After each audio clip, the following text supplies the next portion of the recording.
도와줄 생각은 꿈에도 하지 마. 알겠니? 이제 끊는다. 다시는 이런 일로 전화하지 마. 나는 그 차가운 목소리가 내 귓가에 맴돌 때마다 가슴이 서늘해지는 것을 느꼈다. 그건 내 목소리였다. 수화기 너머에서 흐느끼던 아들에게 내뱉은 칼날처럼 날카롭고 서슬퍼런 말들.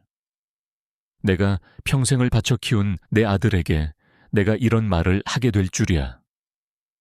아마 수십 년 전에 내게 이 순간을 보여줬다면 나는 믿지 못했을 것이다. 아니, 기절했을지도 모른다. 나는 이 미라다. 올해 68. 평생을 남편의 아내로, 아들 김우진의 엄마로, 그리고 이제는 손주 김지훈의 할머니로 살아왔다. 내 이름 석자로 불리는 날보다 지훈이 할머니로 불리는 날이 더 많은 그런 평범한 노인이다. 내가 사는 낡은 빌에서 아분만 걸어가면 아들 내외가 사는 으리으리한 아파트 단지가 나온다.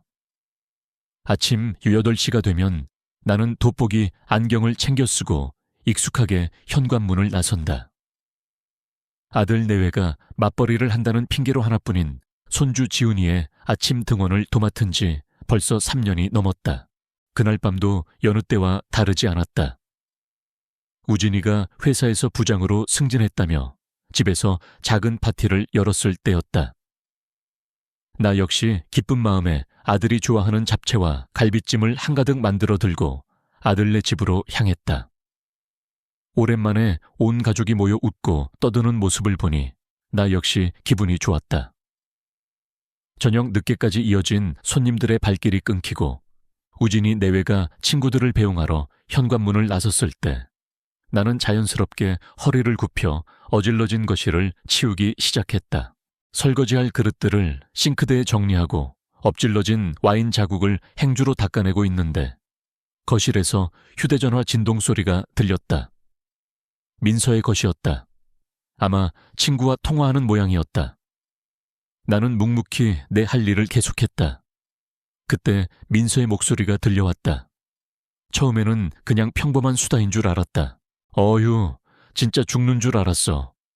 다들 오셔서 부장님 와이프로 인사하는데 얼마나 어깨에 힘이 들어가는지 몰라. 근데 진짜 대박은 말이야. 어머님이 만들어 오신 잡채가 너무 맛있어서 다들 레시피를 물어보는 거야. 그래서 내가 어머, 저희 어머니가 직접 다 만드신 거예요. 진짜 음식 솜씨는 끝내주신다니까요 하고 얘기했지. 나는 싱크대에 쌓인 그릇들을 정리하다가 잠시 멈칫했다. 뿌듯함과 동시에 왠지 모를 서늘함이 등골을 타고 흘렀다. 그 뿌듯함은 오래가지 않았다. 이어지는 민서의 목소리가 내 심장을 낚아채는 듯했다. 근데 솔직히 말이야. 너무 힘들다. 어머님이야 우진이 사랑해서 희생하신 거지만 우리한테는 솔직히 부담이지. 매일 아침 오셔서 손주 봐주시고 청소해주시고 반찬해주시고 물론 고맙긴 한데 가끔은 너무 구식이야. 자기 방식대로만 하려고 하고 지훈이한테 자꾸 과학적이지 않은 옛날 이야기 들려주려고 하질 않나. 빵 먹이지 말라고 잔소리 하시지 않나. 진짜 스트레스 장난 아니라니까. 우리 우진이도 요즘 엄마 때문에 눈치 보는 게 한두 번이 아니야.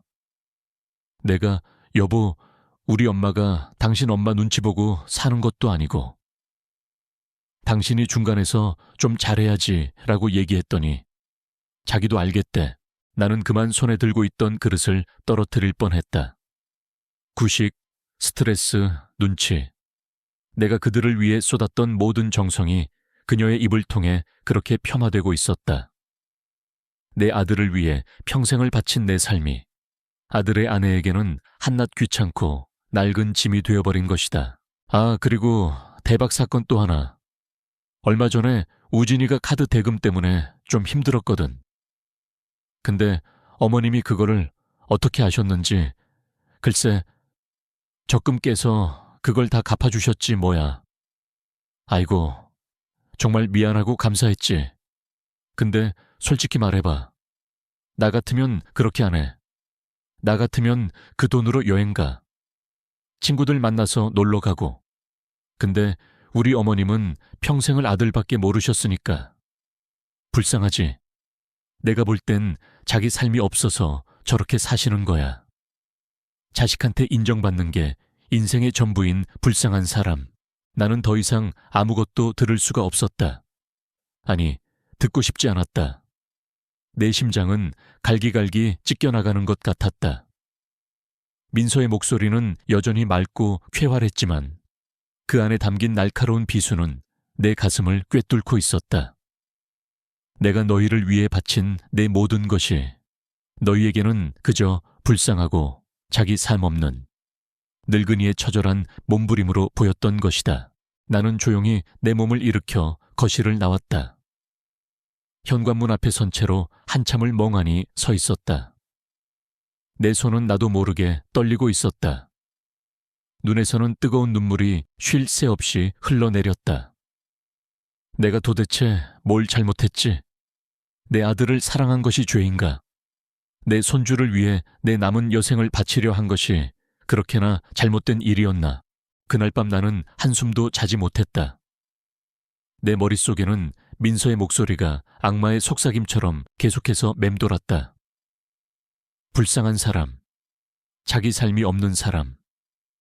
그 단어들이 나를 짓눌렀다.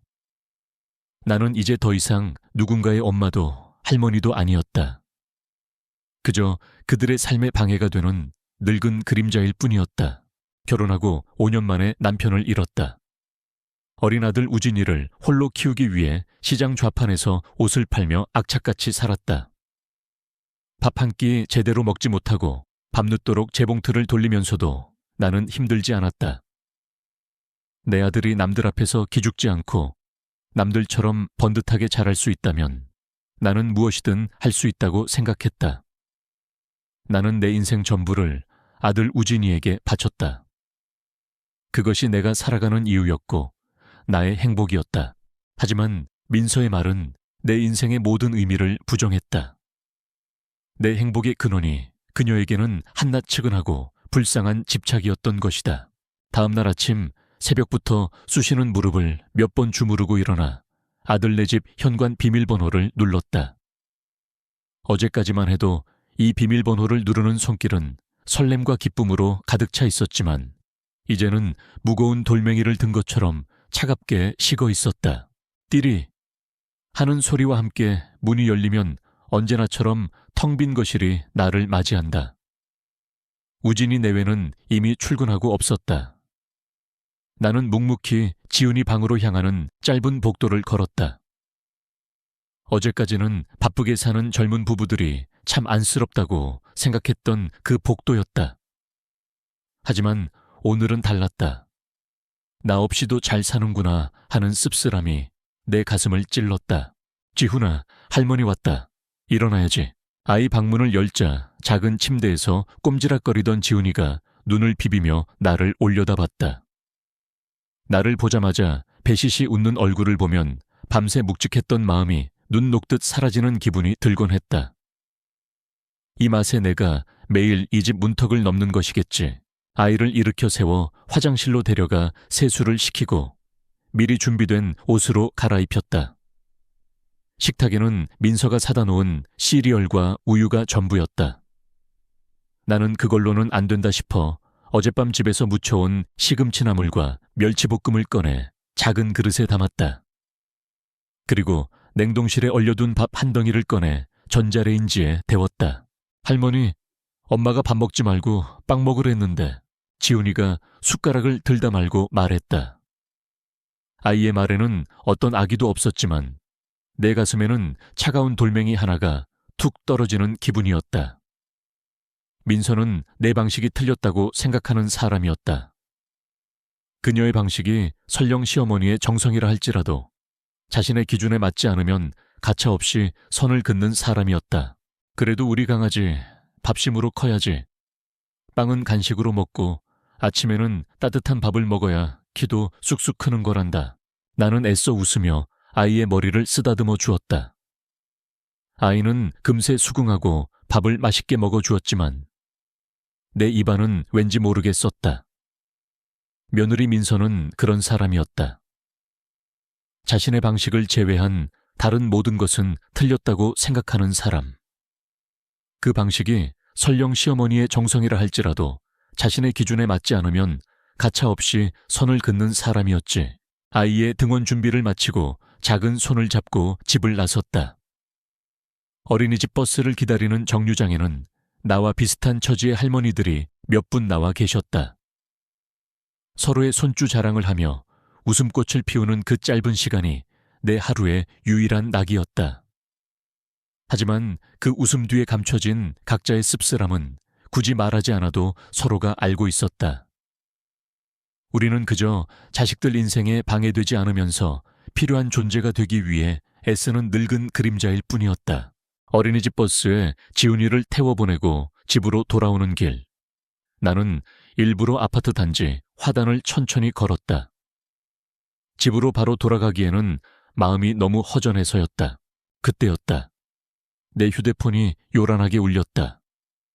화면에 뜬 이름은 며느리였다. 나는 잠시 망설이다 전화를 받았다. 어머니, 저 민서예요. 지훈이는 잘 보냈어요? 목소리는 언제나처럼 상냥했지만 그 안에는 늘 확인과 감시의 뉘앙스가 배어 있었다. 그럼 방금 버스 태워보냈다. 밥도 한 그릇 뚝딱 먹고 갔어. 밥이요? 어머니, 제가 식탁에 둔 빵이랑 시리얼 못 보셨어요? 아침부터 밥 먹이면 속 더부룩해서 지훈이 소화 잘 못 시켜요. 다음부터는 그냥 제가 준비해 둔 것만 주세요. 역시나 하는 생각이 들었다. 고맙다는 말 한마디 없이 내 행동에 대한 지적이 먼저 돌아왔다. 나는 더 말하고 싶지 않아 알겠다고 대답하고 전화를 끊었다. 손에 들린 휴대폰이 갑자기 청은망은 무겁게 느껴졌다. 이게 아닌데. 내가 꿈꿨던 노년은 이런 모습이 아니었는데. 자식과 손주 곁에서 정을 나누며 조용히 살고 싶었을 뿐인데. 어째서 나는 매일 아침마다 눈치를 보며 내 정성을 증명해야 하는 처지가 되었을까. 그날 오후 나는 집에서 콩나물을 다듬고 있었다. 저녁에 아들 녀석이 좋아하는 콩나물국이라도 끓여보낼 참이었다.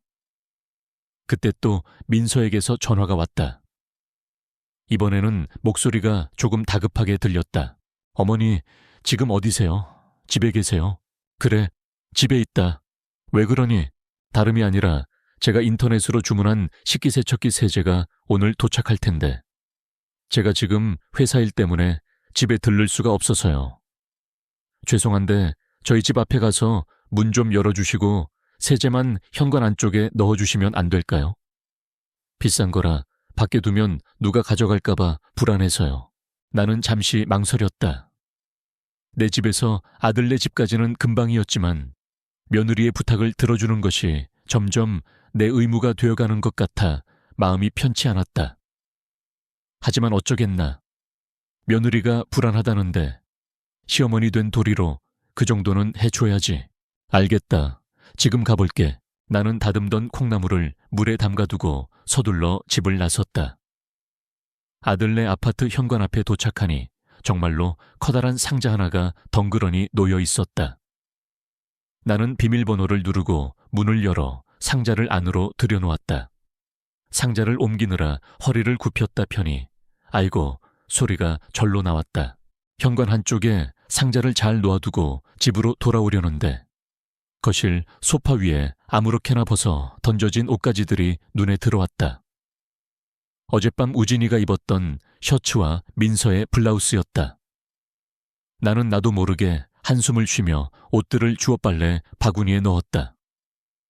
싱크대에는 아침에 지훈이가 먹은 밥그릇과 내 반찬 그릇이 그대로 놓여 있었고 나는 또 발걸음을 멈추고 설거지를 하기 시작했다.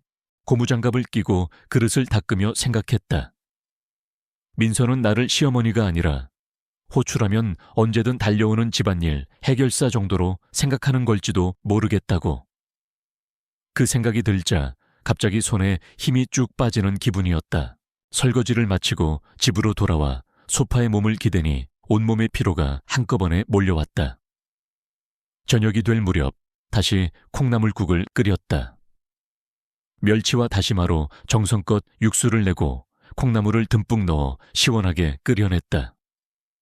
커다란 냄비에 가득 담아 식지 않게 보자기로 감싼 뒤 다시 아들네 집으로 향했다. 우진아, 엄마 왔다.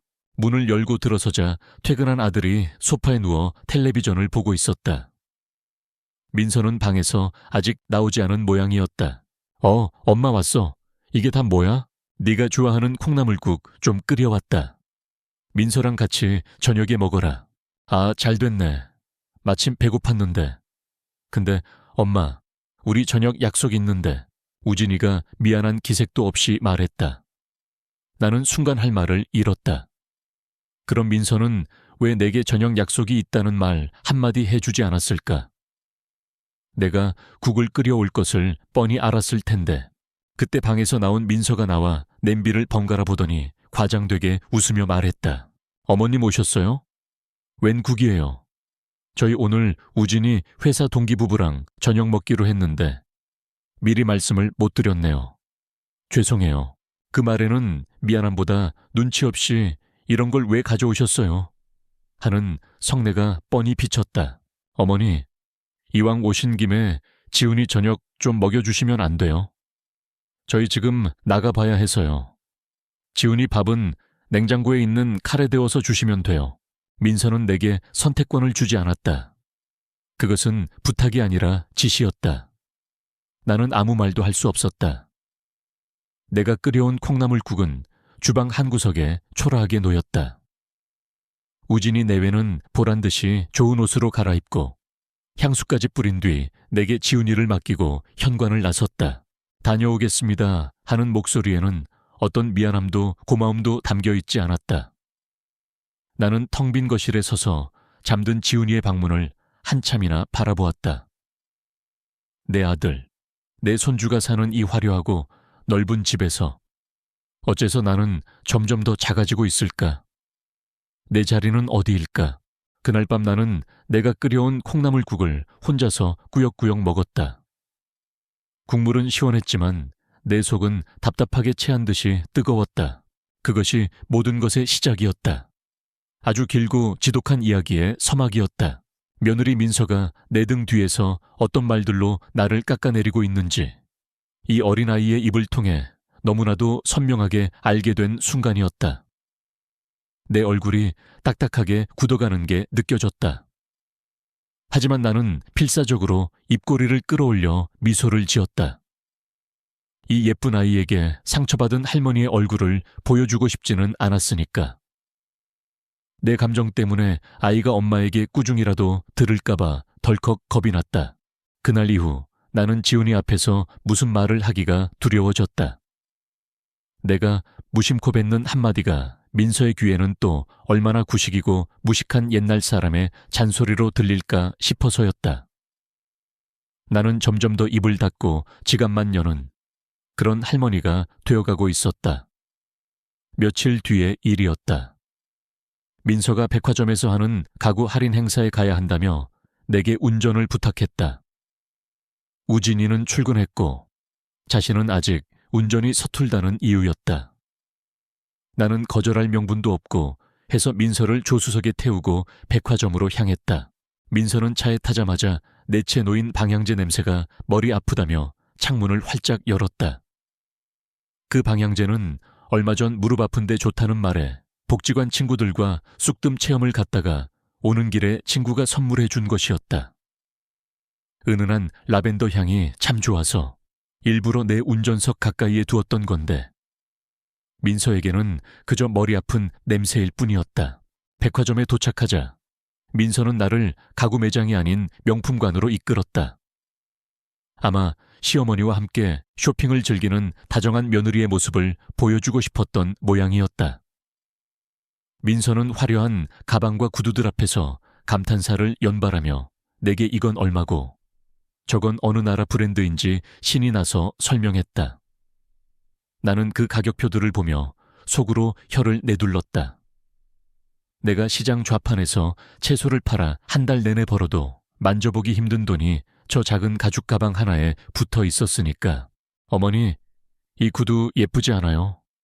어머니도 이런 거 하나 신으셔야죠. 언제까지 그렇게 투박한 신발만 신으실 거예요? 민서는 악어 가죽처럼 보이는 뾰족한 구두를 가리키며 말했다.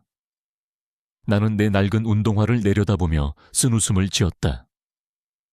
이 신발이 얼마나 내 무릎을 잘 받쳐주고 얼마나 편한지 민서는 평생 모를 것이다. 나는 이런 거 불편해서 못 신는다. 발이 편한 게 최고지.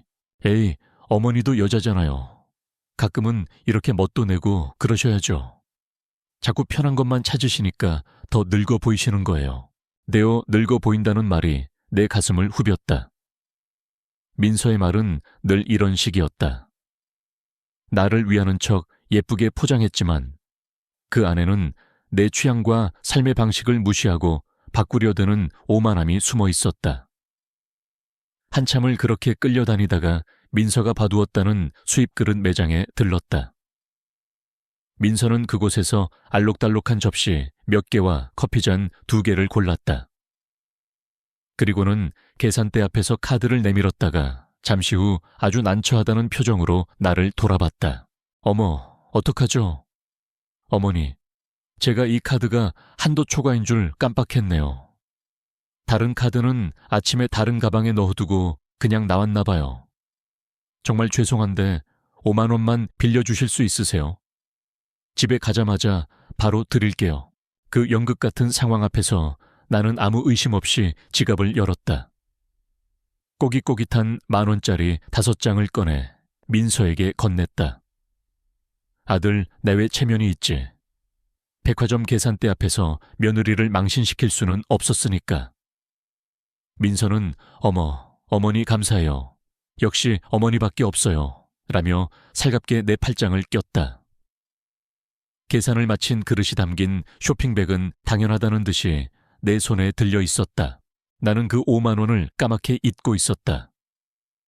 그런데 일주일이 지나고 열흘이 지나도록 민서는 돈을 갚을 생각을 하지 않았다. 오히려 그날 산 새 커피잔에 보란 듯이 커피를 내려 마시며 내게도 한 잔 권할 뿐이었다. 액수가 커서가 아니었다.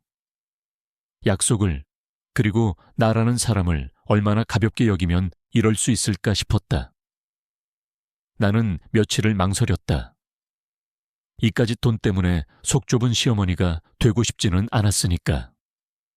하지만 이대로 넘어가면 나는 앞으로도 계속해서 이런 무시를 당하며 살아야 할 것만 같았다. 나는 주말 저녁 아들 내외와 함께 거실에 앉아 텔레비전을 볼 때 최대한 아무렇지 않은 척 이야기를 꺼냈다. 혹시 말이다. 지난번에 백화점에서 내가 빌려준 돈 기억하니? 내가 요새 현금이 똑 떨어져서 말이야. 내 말에 민서는 과일을 깎던 손을 멈추고 정말 모르겠다는 표정으로 내게 되물었다. 돈이요. 제가 어머니께 돈을 빌렸어요. 언제요? 그 천연덕스러운 표정에 나는 할 말을 잃었다. 우진이가 옆에서 무슨 돈 하고 묻자. 그제야 민서는 하고 손뼉을 쳤다. 그거요. 그릇 살 때. 아이고, 어머니, 제가 정말 깜빡했네요. 죄송해요. 근데 어머니, 그런 푼돈을 다 기억하고 계셨어요? 저는 당연히 어머니가 저 용돈 주신 거라고 생각했죠. 다음에 제가 맛있는 거 사드릴게요. 민서는 푼돈이라는 단어에 힘을 주며 말하고는 대수롭지 않다는 듯이 다시 과일을 깎기 시작했다. 내 얼굴이 화끈거렸다. 아들 앞에서 나는 며느리에게 빌려준 푼돈이나 되찾으려는 속 좁고 치사한 시어머니가 되어버린 것이었다. 우진이는 그 상황에서 내게 미안해 하기는커녕 엄마도 참 뭘 그런 걸 가지고 그래. 민서가 알아서 하겠지 라며 오히려 나를 나무라는 듯 말했다. 나는 더 이상 아무 말도 할 수 없었다. 그날 밤 잠자리에 누워 쿵쾅거리는 심장을 부여잡았다. 돈 5만 원이 문제가 아니었다. 내 인격, 내 자존심이 그들 앞에서 5만 원보다 못한 취급을 받은 것이다. 그리고 마침내 내 위태로운 인내의 탑을 무너뜨릴 마지막 사건이 벌어지고야 말았다. 가을비가 추적추적 내리던 평일 오후였다. 나는 복지관에서 노래 교실을 마치고 버스 정류장으로 향하는 길이었다. 아들네 아파트 단지를 가로질러 가는 게 지름길이라 늘 그랬듯 단지 안으로 들어섰다. 그런데 아들네 동 현관 앞에 사람 키의 절반만 한 커다란 택배 상자가 덩그러니 놓여 있는 게 아닌가. 비닐에도 쌓여 있지 않은 종이 상자는 이미 짙은 갈색으로 젖어들고 있었다. 상자 겉면에 붙은 운송장에는 파손주의, 고가 전자제품이라는 붉은색 스티커가 붙어 있었다. 받는 사람은 아들 우진이었고 내용물은 하이엔드 스피커 세트라고 적혀 있었다.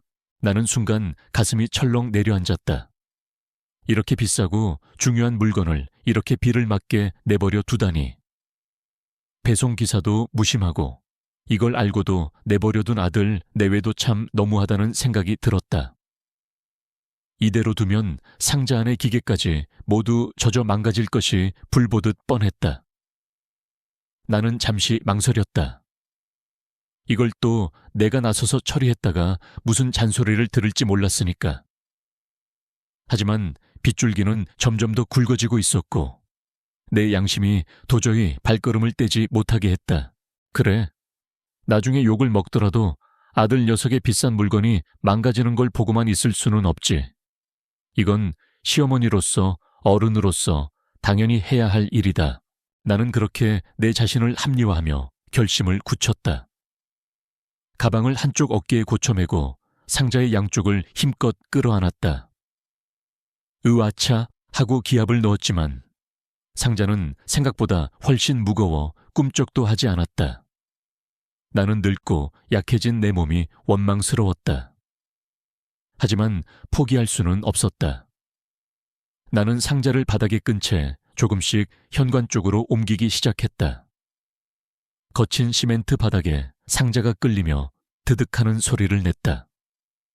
상자 모서리가 조금 찢어지며 안에 스티로폼이 하얗게 드러났다. 나는 그것을 보고 더 마음이 급해졌다. 몇 번이나 허리를 두드려가며 쉬기를 반복한 끝에 겨우 상자를 현관 안으로 들여놓는 데 성공했다. 비밀번호를 누르고 문을 열어 비가 들이치지 않는 복도 안쪽에 상자를 안전하게 세워두었다. 온몸은 땀과 빗물로 축축했고 숨이 턱올라 심장이 터질 것 같았다. 낑낑대느라 굽혔던 허리에서는 비명 같은 통증이 느껴졌다. 하지만 나는 마음만은 뿌듯했다. 내가 또 한 건 해냈다고 아들 내외가 집에 돌아오면 분명 내게 고마워할 것이라고 그렇게 믿었다. 젖은 옷을 툭툭 털고 집으로 돌아오면서도 이따가 아들에게 전화해 이 무용담을 들려주며 으쓱해야겠다고 생각했다. 그것이 얼마나 어리석고 얼마나 끔찍한 착각이었는지 나는 단 몇 시간 뒤에 뼈저리게 깨닫게 될 운명이었다. 그날 저녁 나는 쑤시는 허리에 파스를 붙이고 소파에 누워 있었다. 고된 노동 뒤의 휴식은 달콤해야 마땅하지만 어쩐지 마음 한구석이 계속 불안했다. 그때였다. 내 휴대폰이 마치 비명이라도 지르는 듯 요란하게 울리기 시작했다. 화면에 떠오른 며느리라는 세 글자가 그날따라 사형 선고처럼 느껴졌다. 나는 불길한 예감에 심호흡을 한번 하고 전화를 받았다. 수화기 너머로 들려오는 민서의 목소리는 내 예상보다 훨씬 더 싸늘하고 분노에 차 있었다. 어머니, 지금 당장 저희 집으로 좀 와보시겠어요? 어머니가 무슨 짓을 해놓으셨는지 직접 와서 보셔야 할 것 같아요. 다짜고짜 나를 죄인 취급하는 말투였다. 무슨 일이냐고 물을 새도 없이 전화는 일방적으로 끊겼다. 나는 심장이 철렁 내려앉는 것을 느끼며 쑤시는 허리를 일으켜 부랴부랴 옷을 챙겨 입었다.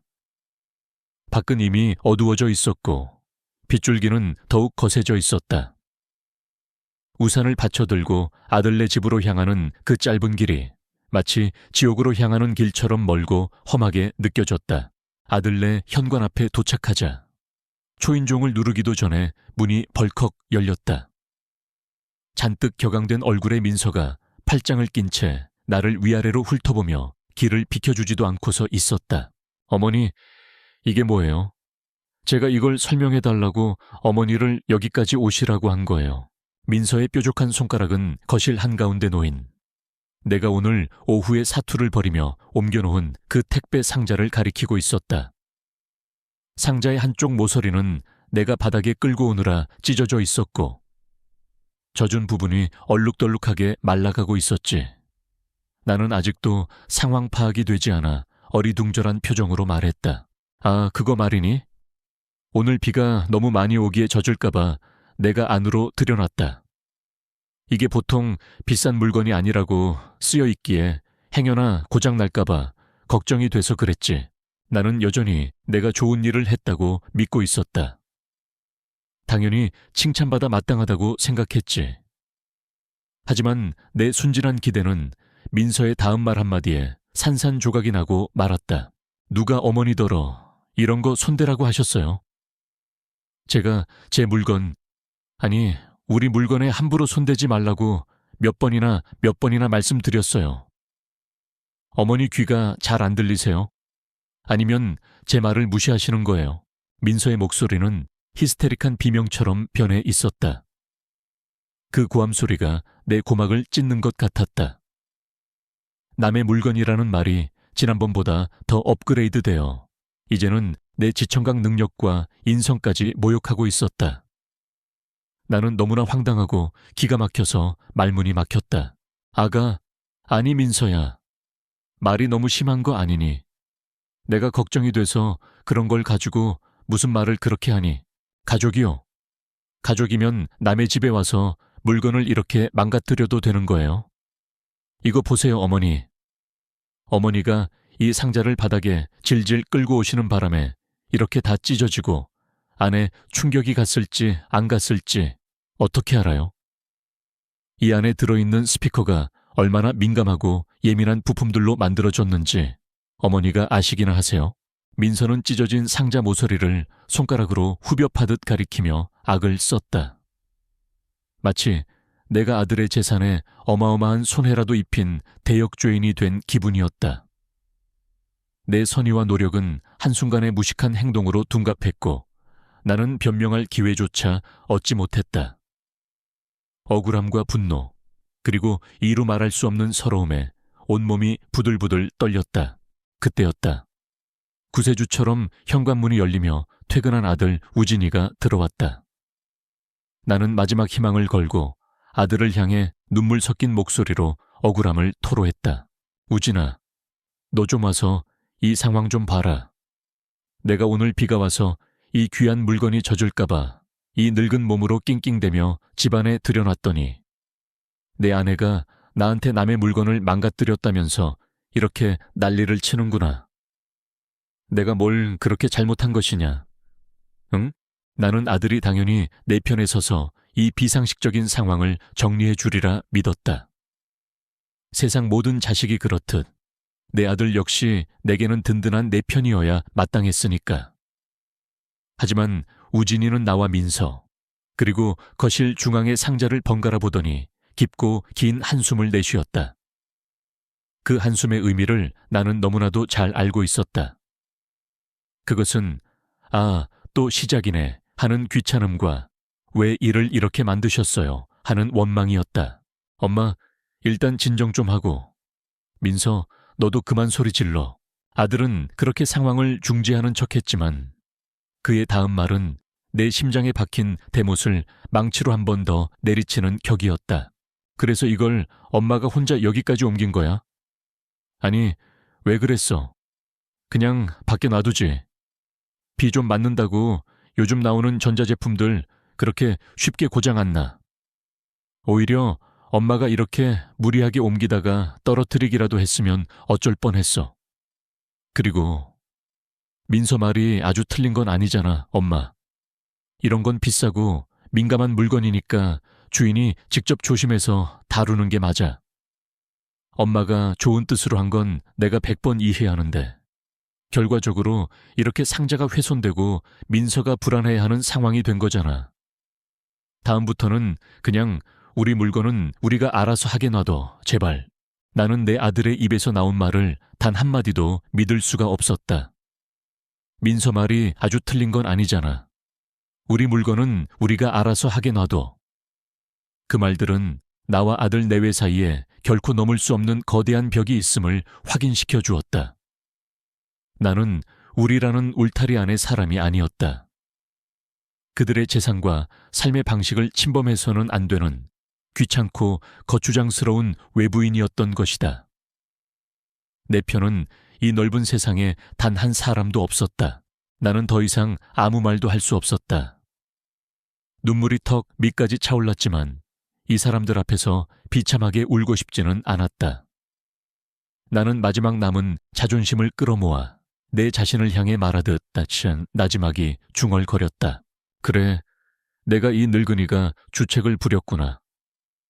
너희들의 그 귀하고 소중한 물건에 이 무식한 늙은이가 함부로 손을 대서 정말 미안하게 됐다. 나는 그 말을 끝으로 뒤도 돌아보지 않고 아들네 집을 뛰쳐나왔다. 등 뒤에서 엄마, 어디가? 얘기 아직 안 끝났어 하고 외치는 우진이의 목소리가 희미하게 들렸지만 나는 걸음을 멈추지 않았다.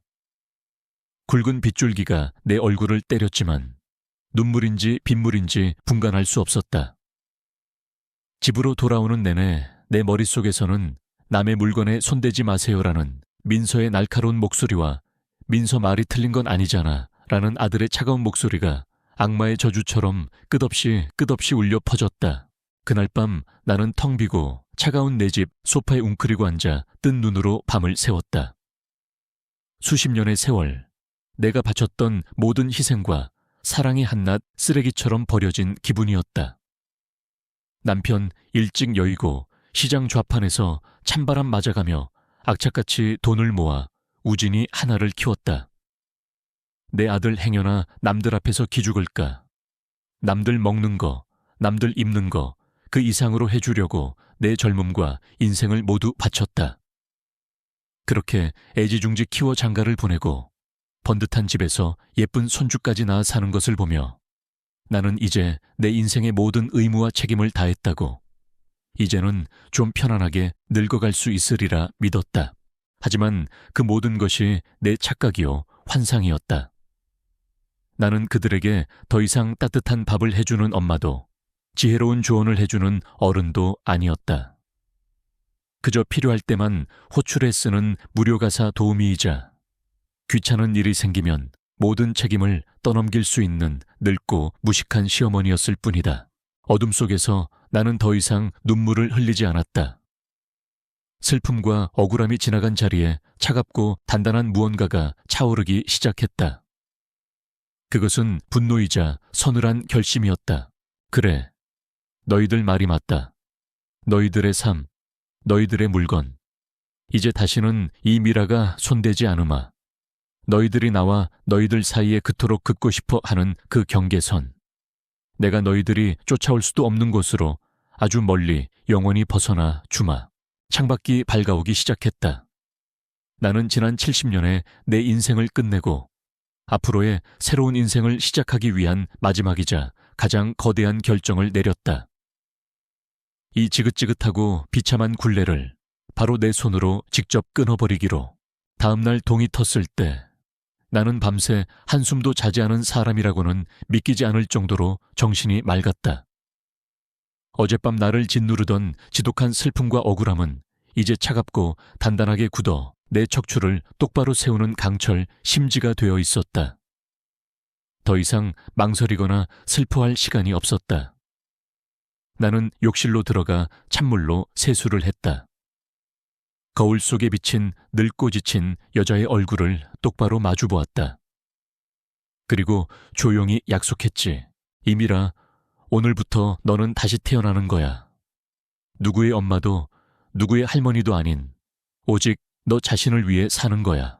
나는 옷장 가장 깊숙한 곳에 넣어두었던 몇 년 전 조카 결혼식에 가려고 큰맘 먹고 장만했던 비싼 외출복을 꺼내 입었다. 낡은 화장대 앞에 앉아 서랍 속에서 말라붙어 있던 립스틱을 꺼내 입술에 꼼꼼히 발랐다. 초라하고 패배한 모습으로 이 새로운 싸움을 시작하고 싶지는 않았으니까. 이것은 도망이 아니라 내 존엄을 되찾기 위한 당당한 출정이었다. 모든 준비를 마치고 현관문을 나서는 내 발걸음에는 어떠한 망설임도 없었다. 내가 가장 먼저 찾아간 곳은 동네 상가 모퉁이에 자리한 대박 부동산 사무소였다. 이 동네에서만 20년을 넘게 자리를 지킨 최현우 사장은 아마 이 동네의 모든 집과 사람들의 역사를 꿰뚫고 있을 터였다. 드르륵 하고 낡은 미닫이 문을 열고 들어서자 믹스커피를 마시며 신문을 보던 초의 사장이 나를 보고는 화들짝 놀라며 자리에서 일어났다. 아이고, 우진이 어머님. 이렇게 빼입으시고 이 아침부터 어쩐 일이십니까? 귀한 분이 누추한 곳에 다 오시고 차라도 한잔 하시겠어요? 나는 그가 권하는 소파에 앉지 않고 사무실 중앙에 똑바로 서서 그의 눈을 마주보며 용건을 말했다. 내 목소리는 조금도 떨리지 않았다. 초의 사장님, 다른 게 아니라 우리 집 좀 내놓으려고요. 내 말에 최 사장은 마시려던 커피잔을 내려놓고 쓰고 있던 돋보기 안경을 이마 위로 밀어 올리며 되물었다. 그의 얼굴에는 당혹감이 역력했다. 네? 집을요? 아니, 어머님 집을 왜 갑자기 내놓으세요? 아드님네랑 엎어지면 코 닿을 데라 얼마나 좋습니까?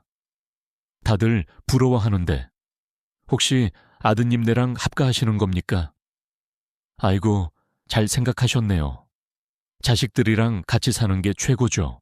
최 사장은 내 결정을 자신의 긍정적인 추측에 끼워 맞추려 애썼다. 나는 단호하게 고개를 가로저었다. 아니요, 합가 안 합니다. 그냥 이 동네를 떠나서 좀 조용하고 공기 좋은 곳으로 가고 싶어서요. 그러니 이 집 좀 최대한 빨리 팔아주세요. 시세보다 조금 싸게 내놓아도 상관없습니다. 조건이 하나 있다면 아주 조용하게 진행해 주셨으면 합니다. 제가 집을 내놓았다는 사실을 제 아들 내외는 절대로 몰라야 해요. 내 단호한 어조와 아들 내외는 절대로 모르게 라는 비밀스러운 조건에 초의 사장은 그제야 무언가 심상치 않은 일이 벌어지고 있음을 직감한 듯 했다. 그는 더 이상 내게 이유를 묻지 않았다. 대신 신중하고 진지한 표정으로 고개를 끄덕였다. 알겠습니다, 어머님. 무슨 사정이 있으신지는 모르겠지만 제가 입이 무거운 사람인 건 아시지 않습니까? 어머님 뜻대로 책임지고 조용하고 신속하게 처리해 드리겠습니다. 어머님 집이야 워낙 들고 깨끗하게 쓰셔서 아마 금방 새 주인 나타날 겁니다. 걱정 마십시오. 나는 초의 사장에게 고맙다는 인사를 하고 부동산 사무소를 나섰다. 문을 나서자 아침 햇살이 내 온몸을 감싸는 것 같았다. 마치 내 인생의 새로운 시작을 세상이 응원해주는 듯한 기분이었다. 나는 곧장 버스를 타고 시내 중심계에 있는 커다란 시립도서관으로 향했다. 평생 책과는 담을 쌓고 살았지만 오늘만큼은 그곳이 내게 꼭 필요한 장소였다. 도서관 3층에 있는 디지털 정보실로 올라가니 젊은 학생들이 전부 컴퓨터 앞에 앉아 무언가에 열중하고 있었다. 나는 주뼛거리며 빈자리에 앉아 어깨너머로 배운 실력으로 컴퓨터 전원을 켰다. 인터넷 창을 열고 검색창에 바닷가 조용한 도시, 노인 혼자 살기 좋은 곳, 신축 소형 아파트 같은 단어들을 조심스럽게 입력했다. 수많은 정보들이 화면에 쏟아져 나왔다. 나는 서툴지만 꼼꼼하게 화면을 들여다보며 내가 살고 싶은 새로운 보금자리를 물색하기 시작했다. 강원도 속초, 동해, 강릉. 동해안의 푸른 바다 사진을 보는 것만으로도 가슴이 탁 트이는 기분이었다.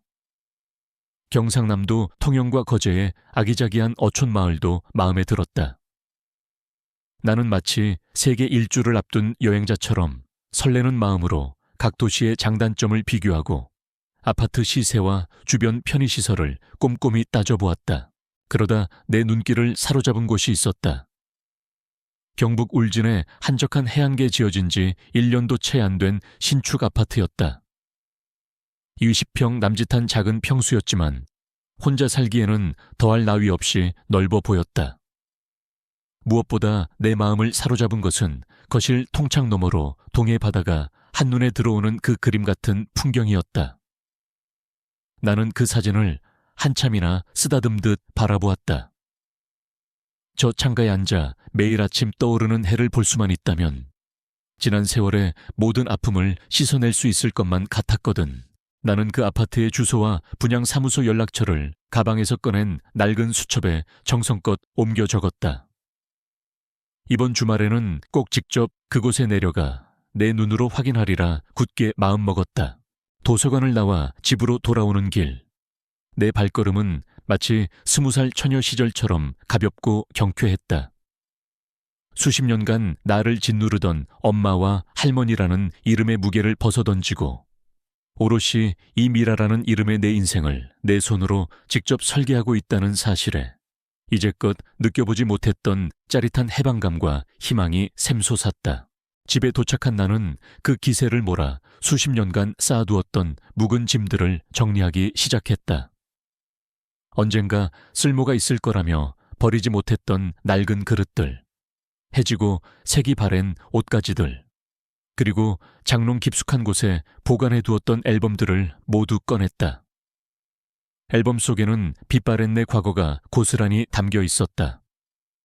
남편과 나란히 서서 어색하게 웃고 있는 결혼 사진, 포대기에 쌓인 아들 우진이의 100일 사진, 손주 지훈이가 태어났을 때 병원에서 감격에 겨워 찍었던 사진.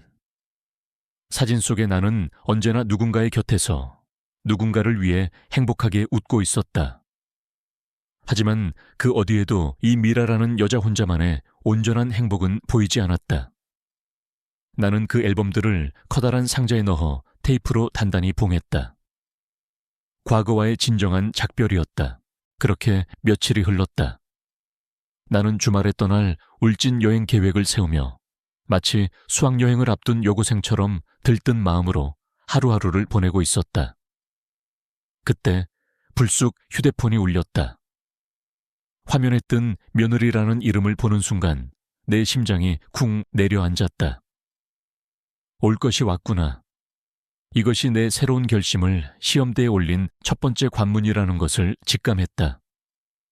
나는 잠시 숨을 고르고 최대한 평온한 목소리로 전화를 받았다. 여보세요? 어머니, 저 민서예요. 어디 아프신 거 아니죠? 왜 이렇게 연락이 안 되세요? 수화기 너머의 목소리는 걱정이 아니라 짜증이 섞인 질책이었다. 그리고는 기다렸다는 듯이 형식적인 사과가 이어졌다. 아, 그리고 어머니, 지난번 일은 정말 죄송했어요. 제가 그날 회사에서 너무 스트레스 받는 일이 있어서 어머니께 괜히 화풀이 했나 봐요. 남편한테도 엄청 혼났어요. 이해해 주실 거죠, 어머니? 나는 아무 대답도 하지 않았다. 그 가볍고 성의 없는 사과를 받아줄 마음이 추호도 없었기 때문이었다. 내 침묵에 민서는 잠시 당황한 듯했지만 곧바로 뻔뻔스럽게 본론을 꺼냈다. 다름이 아니라 어머니, 저희 이번 주 토요일에 우진이 회사 창립 기념일이라 부부 동반으로 등산 모임에 가야 하거든요. 아침 일찍부터 서둘러야 해서 지훈이 좀 봐주실 수 있으세요? 아마 저녁 아주 늦게나 들어올 수 있을 것 같아요. 부탁드릴게요, 어머니. 역시나 그들의 필요에 의해 나는 또다시 지훈이 할머니로 호출되고 있었다. 과거의 나였다면 지난밤의 상처와 분노는 억지로 눌러 담은 채 하나뿐인 손주를 생각해 마지못해 알겠다고 대답했을 것이다. 하지만 이제 나는 더 이상 과거의 이 미라가 아니었다. 미안하구나, 아가. 그날은 안 되겠다. 내가 아주 중요한 선약이 있어서 말이다. 나는 내 목소리가 그렇게 차분하고 단호하게 나갈 수 있다는 사실에 스스로도 놀랐다. 수화기 너머로 순간 얼음 같은 정적이 흘렀다. 민서의 목소리 톤이 한순간에 싸늘하게 바뀌는 것이 느껴졌다. 네? 선약이요. 어머니가 무슨 선약이 있으신데요? 복지관이라도 가세요. 민서의 목소리에는 어머니 같은 늙은이가 주말 아침부터 무슨 중요한 약속이 있겠어요. 하는 노골적인 의심과 불쾌함이 가득했다. 글쎄다. 나도 이제 내 볼일도 좀 보고 사람도 만나고 하면서 살아야 하지 않겠니? 세상에 너희 부부만 바쁜 건 아니란다. 그러니 이번에는 너희가 다른 방법을 알아보렴. 베이비시터를 구하든지 아니면 모임에 안 가든지. 나는 그 말을 끝으로 민서가 뭐라 더 말하기 전에 단호하게 전화를 끊었다. 손에 쥔 휴대폰이 뜨거웠고 심장이 미친 듯이 뛰었다. 하지만 기분은 수십 년 묵은 체정이 한꺼번에 내려가는 것처럼 통쾌하고 상쾌했다. 처음으로 나는 그들의 일방적인 요구를 거절했다.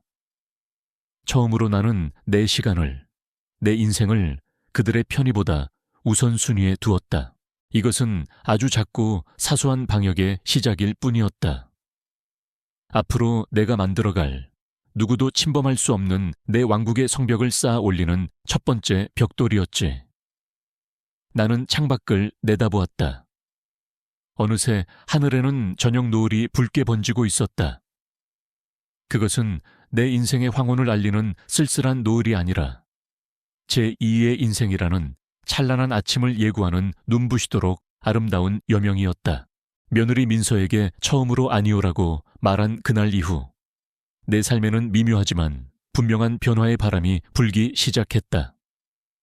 수십 년간 나를 짓누르던 투명한 족쇄가 하나 풀어진 느낌이었다.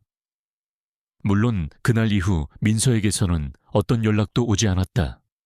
아마 단단히 삐졌거나 혹은 내 단호한 태도에 당황해서 어떻게 반응해야 할지 모르고 있을 테지. 아들 우진이 역시 마찬가지였다. 제 아내와 내 싸움이 있었는데도 그 중간에서 중재를 하거나 내 안부를 묻는 전화 한 통 없었다. 아마 시간이 지나면 엄마가 알아서 풀리겠지 하고 안일하게 생각하고 있었을 것이다. 그들의 그 오만한 침묵이 오히려 내 결심을 더욱 단단하게 만들어주고 있었다. 부동산에 집을 내놓은 지 딱 사흘째 되던 날이었다. 오후에 마늘이나 좀 까려고 거실에 신문지를 펼쳐놓고 있는데 최 사장에게서 전화가 왔다. 그의 목소리는 평소보다 한 톤 높아져 있었다. 어머님, 좋은 소식이 있습니다. 어머님 집을 보고 싶다는 분이 나타났어요. 신혼부부인데 아드님네 아파트에 전세로 살다가 이번에 첫 집을 장만하려는 모양입니다. 어머님이 워낙 집을 깨끗하게 쓰셔서 사진만 보고도 아주 마음에 들어해요. 오늘 저녁에라도 바로 집을 볼 수 있을까요? 나는 순간 심장이 쿵 하고 내려앉는 것 같았다. 이렇게 빨리요? 하지만 이내 마음을 다잡았다. 이건 좋은 징조였다. 하늘이 내 새로운 출발을 돕고 있는 게 분명했다. 나는 떨리는 목소리를 가다듬고 차분하게 대답했다. 네, 초에 사장님, 저녁에 오시라고 하세요. 제가 잘 준비하고 있겠습니다. 전화를 끊고 나는 까던 마늘도 내팽개치고 집안을 쓸고 닦기 시작했다. 혹여나 흠이라도 잡혀서 계약이 안 될까봐 노심초사했다. 낡았지만 평생을 바쳐 가꾸어 온 내 집의 마지막 가치를 최고로 인정받고 싶었다. 구석구석 먼지를 닦고 창문을 활짝 열어 환기를 시켰다. 화장실 타일 사이에 낀 물때까지 락스를 묻힌 칫솔로 박박 문질러 닦았다.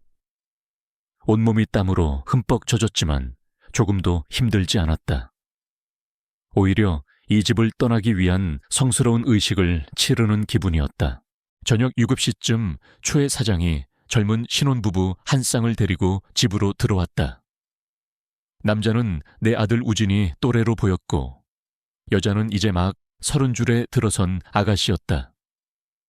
그들은 집 안으로 들어서자마자 와, 정말 깨끗하다. 햇빛도 잘 들고요 라며 감탄했다. 나는 그들의 모든 질문에 미소를 띤 채 성심성의껏 대답했다. 이 집의 남향 창문이 여름에는 얼마나 시원하고 겨울에는 얼마나 따뜻한지, 위층에는 누가 살고 아래층에는 누가 사는지, 동네에 어느 떡볶이집이 맛있고 어느 세탁소가 좀 꼼꼼한지.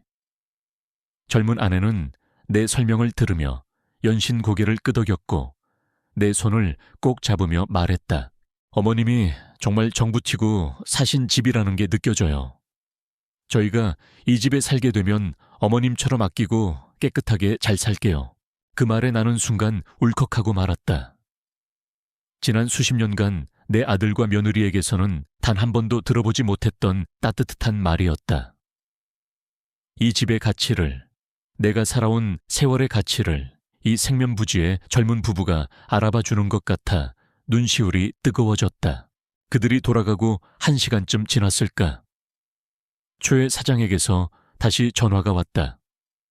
그의 목소리는 흥분으로 가득 차 있었다. 어머님, 계약하자고 합니다. 어머님이 제시한 가격에서 단돈 10원도 깎지 않고 그대로 계약하겠다고 하네요. 내일이라도 당장 계약서 쓰자고 난리입니다. 나는 수화기를 든 채 그 자리에 한참이나 서 있었다. 모든 것이 너무나 순조롭게, 마치 잘 짜인 각본처럼 흘러가고 있었다. 다음 날 나는 최 사장의 부동산 사무실에서 내 인생이 담긴 집을 파는 계약서에 도장을 찍었다. 내 이름 석자 옆에 선명하게 찍히는 붉은 인주를 보며 나는 이것이 과거에 이 미라에게 보내는 사망 선고이자 새로운 이 미라에게 내리는 출생 신고서라는 생각을 했다. 계약금을 내 통장으로 송금받고 사무실을 나오는데 다리가 후들거려 걷기조차 힘들었다. 하지만 이건 슬픔 때문이 아니었다. 너무나 큰 해방감과 벅찬 감정이 한꺼번에 몰려왔기 때문이었지. 이제 돌아갈 다리는 불태워졌다. 나는 곧장 고속버스 터미널로 가서 주말 아침 일찍 울진으로 떠나는 버스표를 예매했다. 그리고 그 주말 나는 내 인생 최초의 나 홀로 여행을 떠났다. 새벽 버스에 몸을 싣고 창밖을 바라보는데 익숙한 도시의 풍경이 점점 멀어지는 것을 보며 나는 비로소 웃을 수 있었다. 버스가 고속도로를 달리고 차창밖 풍경이 잿빛 빌딩에서 푸른 산과 들로 바뀌는 동안 나는 정말 오랜만에 깊은 잠에 빠져들었다. 울진에 도착하니 서울과는 공기부터가 달랐다. 비릿하면서도 상쾌한 바다 내음이 내 폐부 깊숙한 곳까지 시원하게 씻어주는 기분이었다. 나는 미리 연락해둔 부동산 소장을 만나 내가 점 찍어두었던 그 신축 아파트로 향했다. 사진으로만 보던 것보다 훨씬 더 웅장하고 깨끗한 건물이었다. 엘리베이터를 타고 12층에서 내리자 소장이 열쇠로 현관문을 열어주었다. 자, 들어오시죠. 아직 아무도 살지 않은 새 집입니다. 문이 열리는 순간 나는 숨을 멈췄다. 거실의 커다란 통창 너머로 끝없이 펼쳐진 동해 바다가 그림처럼 펼쳐져 있었기 때문이었다. 윤슬이 부서지는 푸른 바다, 수평선 위를 유유히 떠다니는 뭉게구름, 끼룩거리며 나는 갈매기떼. 그 모든 것이 마치 나를 위해 준비된 무대 같았다. 나는 신발을 벗는 것도 잊은 채 창가로 다가가 한참이나 바다를 바라보았다. 철썩하고 부서지는 파도 소리가 마치 내 심장 소리처럼 들렸다. 어떠세요, 어머님? 전망 하나는 정말 끝내주죠. 부동산 소장의 말에 나는 겨우 정신을 차렸다. 네, 정말 좋네요. 정말 좋아요. 나는 빈 아파트의 방들을 하나하나 둘러보았다. 안방으로 쓸 방, 손주에게 내어줄 작은 방, 그리고 내 서재 겸 작업실로 쓸 또 다른 작은 방. 나는 이미 머릿속으로 가구 배치를 끝내고 있었다. 창계는 흔들의자를 놓고 벽에는 내가 좋아하는 풍경화를 걸고 작은 방에는 서예를 할 수 있는 커다란 책상을 놓을 참이었다. 이 모든 공간을 오롯이 나 혼자 내 취향대로 채울 수 있다는 사실에 가슴이 벅차올랐다. 소장님, 저 이 집으로 계약할게요. 내 결정은 단호했다. 조금의 망설임도 없었다. 그날 오후 나는 그 자리에서 바로 아파트 계약서에 도장을 찍었다.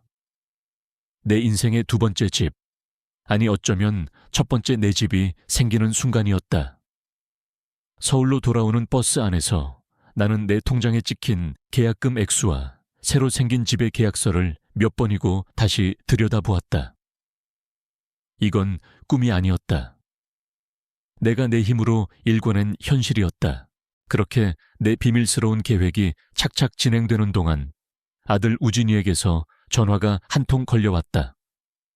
아마 민서가 일러 바쳤거나 아니면 내 침묵이 길어지자 슬슬 불안해진 모양이었다. 엄마, 나 우진인데 잘 지내? 요즘 왜 이렇게 연락이 잘 안 돼? 전화해도 잘 안 받고 아들의 목소리에는 서운함과 짜증이 섞여 있었다. 내 대한 걱정보다는 자신의 통제권에서 내가 벗어나고 있다는 것에 대한 불쾌감이었지. 나야 잘 지내지. 그냥 좀 바빴다. 엄마가 뭐가 그렇게 바빠? 혹시 어디 아픈 거야? 아니면 무슨 일 있어? 나는 수화기 너머로 피식 웃음이 나왔다. 아프긴 왜 아프니? 건강하다. 나도 이제 내 인생 좀 즐기면서 살아야지. 맨날 너희들만 쳐다보고 살 수는 없니? 나는 최대한 아무렇지 않게 명랑한 목소리로 말했다. 우진이는 내 말의 진짜 의미를 전혀 눈치채지 못하는 것 같았다. 엄마도 참 무슨 인생을 즐겨. 복지관이라도 더 다니는 거야. 아무튼 주말에 민서랑 지훈이 데리고 집에 한번 들를게. 맛있는 거나 해놔. 아들은 내 대답을 듣지도 않고 일방적으로 자신의 용건만 말하고 전화를 끊었다. 맛있는 거나 해놔. 그 말 한마디에 우진이가 나를 어떻게 생각하는지 모든 것이 담겨 있었다. 나는 더 이상 엄마가 아니라 자신들이 원할 때 언제든 맛있는 음식을 제공하는 식당 주인 같은 존재였던 것이다. 나는 끊어진 전화를 들고 쓴웃음을 지었다. 그래, 어디 한번 와보렴. 너희들이 마주하게 될 것이 과연 맛있는 밥상일지 아니면 텅 빈 집일지 어디 한번 기대해보렴. 나는 내 손에 들린 울진의 새 아파트 계약서를 보며 다가올 그날을 조용히 기다리고 있었다. 집을 팔고 장음을 치르기까지의 시간은 내게 주어진 마지막 유예 기간과도 같았다. 나는 그 시간 동안 이삿짐을 싸고 내 과거를 정리하며 새로운 삶을 준비했다. 이사업체는 최 사장이 소개해준 입이 무겁고 일 처리가 꼼꼼하기로 소문난 곳으로 정했다. 이사 날짜는 평일 오전으로 잡았다. 아들 내외가 모두 회사에 가고 없을 가장 조용하고 완벽한 시간이었다. 나는 매일 조금씩 짐을 쌌다. 그 과정은 마치 내 인생의 한 페이지 한 페이지를 다시 넘겨보는 것 같았다. 장롱 속에서 수십 년 된 낡은 앨범을 꺼내보았다. 빛바랜 사진 속에는 남편과 함께한 어색한 신혼 시절, 아들 우진이가 태어나 처음으로 내 품에 안겼던 순간, 그리고 손주 지훈이의 재롱에 마냥 행복해하던 내 모습이 담겨 있었다. 나는 그 사진들을 한참이나 들여다보다가 결국 모두 커다란 상자에 넣어 봉해버렸다. 과거는 과거일 뿐, 내 새로운 인생에 함께 가져갈 짐은 아니었으니까. 주방의 낡은 그릇들도 정리했다. 이가 빠진 사기 그릇, 손잡이가 떨어진 냄비, 우진이가 어릴 때 쓰던 플라스틱 컵. 그 모든 것들에는 내 땀과 세월의 흔적이 묻어 있었다. 나는 그것들을 하나하나 신문지에 싸서 버릴 물건을 담는 자루에 넣었다. 울진의 새 집에는 반짝이는 새 그릇들을 들여놓을 참이었다. 오롯이 나 혼자 나를 위해 사용할 예쁜 그릇들로 짐을 싸는 동안에도 민서에게서는 간간히 문자가 왔다. 아마 지난번 통화에서 내가 약속이 있다며 거절한 것에 아직도 분이 안 풀린 모양이었다. 이사하기 며칠 전 또다시 문자가 한 통 도착했다. 어머니, 이번 주말에는 정말 아무 약속 없으시죠? 저희 시댁 쪽 친척 결혼식이 있는데 지훈이를 데려갈 수가 없어서요. 금요일 저녁에 저희 집으로 와서 주무시고 토요일 하루 종일 지훈이 좀 봐주세요. 일요일 아침에 저희가 데리러 갈게요. 그것은 부탁이 아니라 내 일정을 멋대로 정해서 통보하는 명령서였다. 심지어 내 집도 아닌 자신들의 집으로 와서 자고 가라는 그 뻔뻔함에 기가 막혔다. 나는 그 문자를 한참이나 노려보다가 아무 대답도 하지 않고 그냥 삭제해버렸다. 그것이 그들에게 보내는 내 마지막 대답이었다. 너희들의 그 이기적인 요구에 나는 더 이상 응답하지 않겠다. 이사 전날 나는 아침 일찍 은행으로 향했다. 집을 판 장음이 모두 들어온 통장을 앞에 놓고 나는 한참이나 그 숫자를 들여다보았다. 내 평생을 바쳐 이룬 작지만 소중한 재산이었지. 과거의 나였다면 이 돈의 상당 부분을 아들 내외에게 무슨 일이 생기면 줘야지 하며 비상금으로 떼어놓았을 것이다. 하지만 이제는 아니었다. 이 돈은 온전히 나를 위한 것이었다. 나는 은행 직원에게 이 돈의 절반은 안정적인 노후 연금 상품에 투자해달라고 요청했다. 그리고 나머지 돈의 일부를 현금으로 찾았다. 두둑해진 지갑을 들고 내가 향한 곳은 시내에 있는 자동차 대리점이었다. 평생 남편 차, 아들 차 조수석에만 앉아봤지.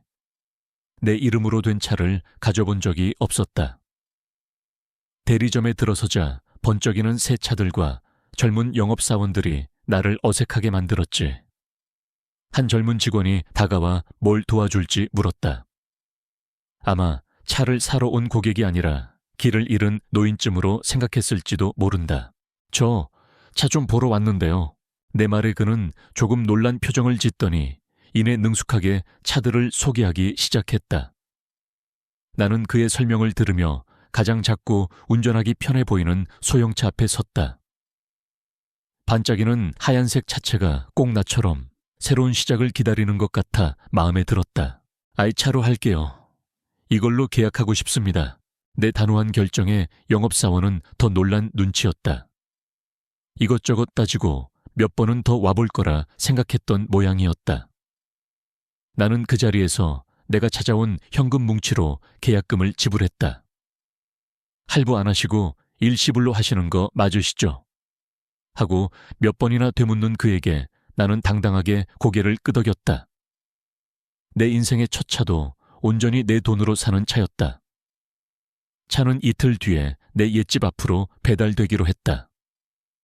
이삿짐 트럭과 함께 나를 새로운 세상으로 실어다 줄 나의 든든한 동반자였지.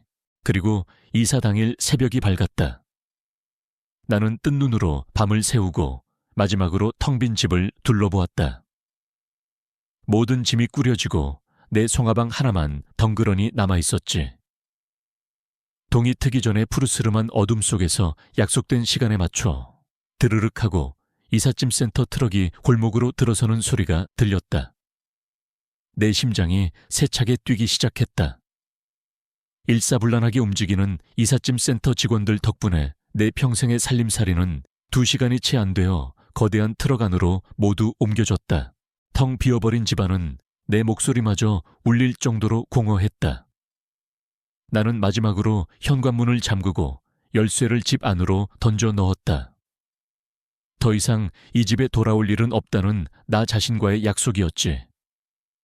골목을 빠져나오자 어제 배달된 내 하얀색 새 차가 아침 햇살을 받아 반짝이고 있었다. 나는 조심스럽게 운전석에 앉아 시동을 걸었다. 부르릉하는 엔진 소리가 내 새로운 심장 소리처럼 힘차게 느껴졌다. 나는 이삿짐 트럭의 뒤를 따라 수십 년간 살았던 정든 동네를 빠져나왔다. 백미러로 점점 작아지는 아들네 아파트 단지를 보았지만 이상하게도 눈물은 한 방울도 나지 않았다. 대신 아주 오랫동안 잊고 살았던 자유라는 감각이 온몸으로 느껴졌다. 나는 엑셀을 힘껏 밟았다. 동해의 푸른 바다가 나의 새로운 인생이 나를 기다리고 있었다. 그날은 토요일이었다. 내가 새로운 보금자리인 울진에서 이삿짐을 풀며 새로운 공기를 마시고 있을 바로 그 시각. 서울에 남아있던 아들 내외는 자신들에게 어떤 재앙이 닥쳐오고 있는지 전혀 상상하지 못하고 있었을 것이다. 그들의 세상은 여전히 내가 그들의 발밑에 단단히 깔려 있다고 믿고 있었을 테니까. 그날 아침 아들네 집의 풍경은 아마 어느 주말과 다르지 않았을 겁니다. 늦잠을 자고 일어난 우진이는 소파에 드러누워 텔레비전 채널이나 돌리고 있었을 테고, 민서는 거울 앞에서 외출 준비에 한창이었겠지. 아마 입으로는 계속 투덜거리고 있었을 거야. 정말 너무 하시는 거 아니야? 자기가 무슨 대단한 사람이라고 전화를 이렇게 안 받아. 일부러 사람 애태우는 것도 아니고. 나이 들수록 애가 된다더니 딱 그 짝이라니까. 민서는 며칠째 내 전화를 받지 않는 내에 대한 불만을 그렇게 쏟아냈을 것이다. 옆에서 듣고 있던 우진이는 아마 귀찮다는 듯이 대꾸했겠지. 밥 배우신가 보지. 조금 있다 다시 해봐. 가보면 집에 계실 거야. 바쁘긴 뭐가 바빠. 맨날 집에만 있는 노인이. 이건 그냥 우리한테 일부러 삐졌다고 시위하는 거잖아. 지난번에 내가 한마디 했다고 아직도 뒤끝이야. 정말 속 좁아. 그들의 대화 속에서 나는 이미 속 좁고 뒤끝 있는 늙은이가 되어 있었다. 내 대한 일말의 걱정이나 궁금증은 없었다. 그저 자신들의 계획에 차질을 주는 귀찮고 성가신 존재일 뿐이었지. 그들은 곧 가게 될 화려한 결혼식과 그곳에서 만날 사람들에게 어떤 옷을 입고 어떤 표정을 지을지에 대해서만 이야기했을 것이다. 그 모든 계획의 바탕에는 지훈이는 당연히 할머니가 봐줄 것이다 라는 흔들림 없는 전제가 깔려 있었고, 외출 준비를 마친 그들은 지훈이의 손을 잡고 집을 나섰다. 값비싼 정장과 원피스로 한껏 멋을 낸 그들의 모습은 누가 봐도 번듯한 상류층 부부의 모습이었겠지. 차를 몰아 내 옛집이 있는 익숙한 골목으로 들어서면서도 그들은 자신들이 곧 마주하게 될 현실을 전혀 예측하지 못했다. 내 집 앞에 도착한 그들은 당연하다는 듯이 채서 내려 현관문으로 향했을 거예요. 어머니, 저희 왔어요. 지훈이요. 민서는 아마 콧대 높은 목소리로 그렇게 외쳤을 것이다. 하지만 집 안에서는 아무런 대답도 인기척도 없었지. 그녀는 짜증이 섞인 한숨을 내쉬며 초인종을 눌렀을 것이다. 딩동 딩동, 날카로운 벨소리가 조용한 골목에 울려 퍼졌지만 문은 여전히 굳게 닫혀 있었다.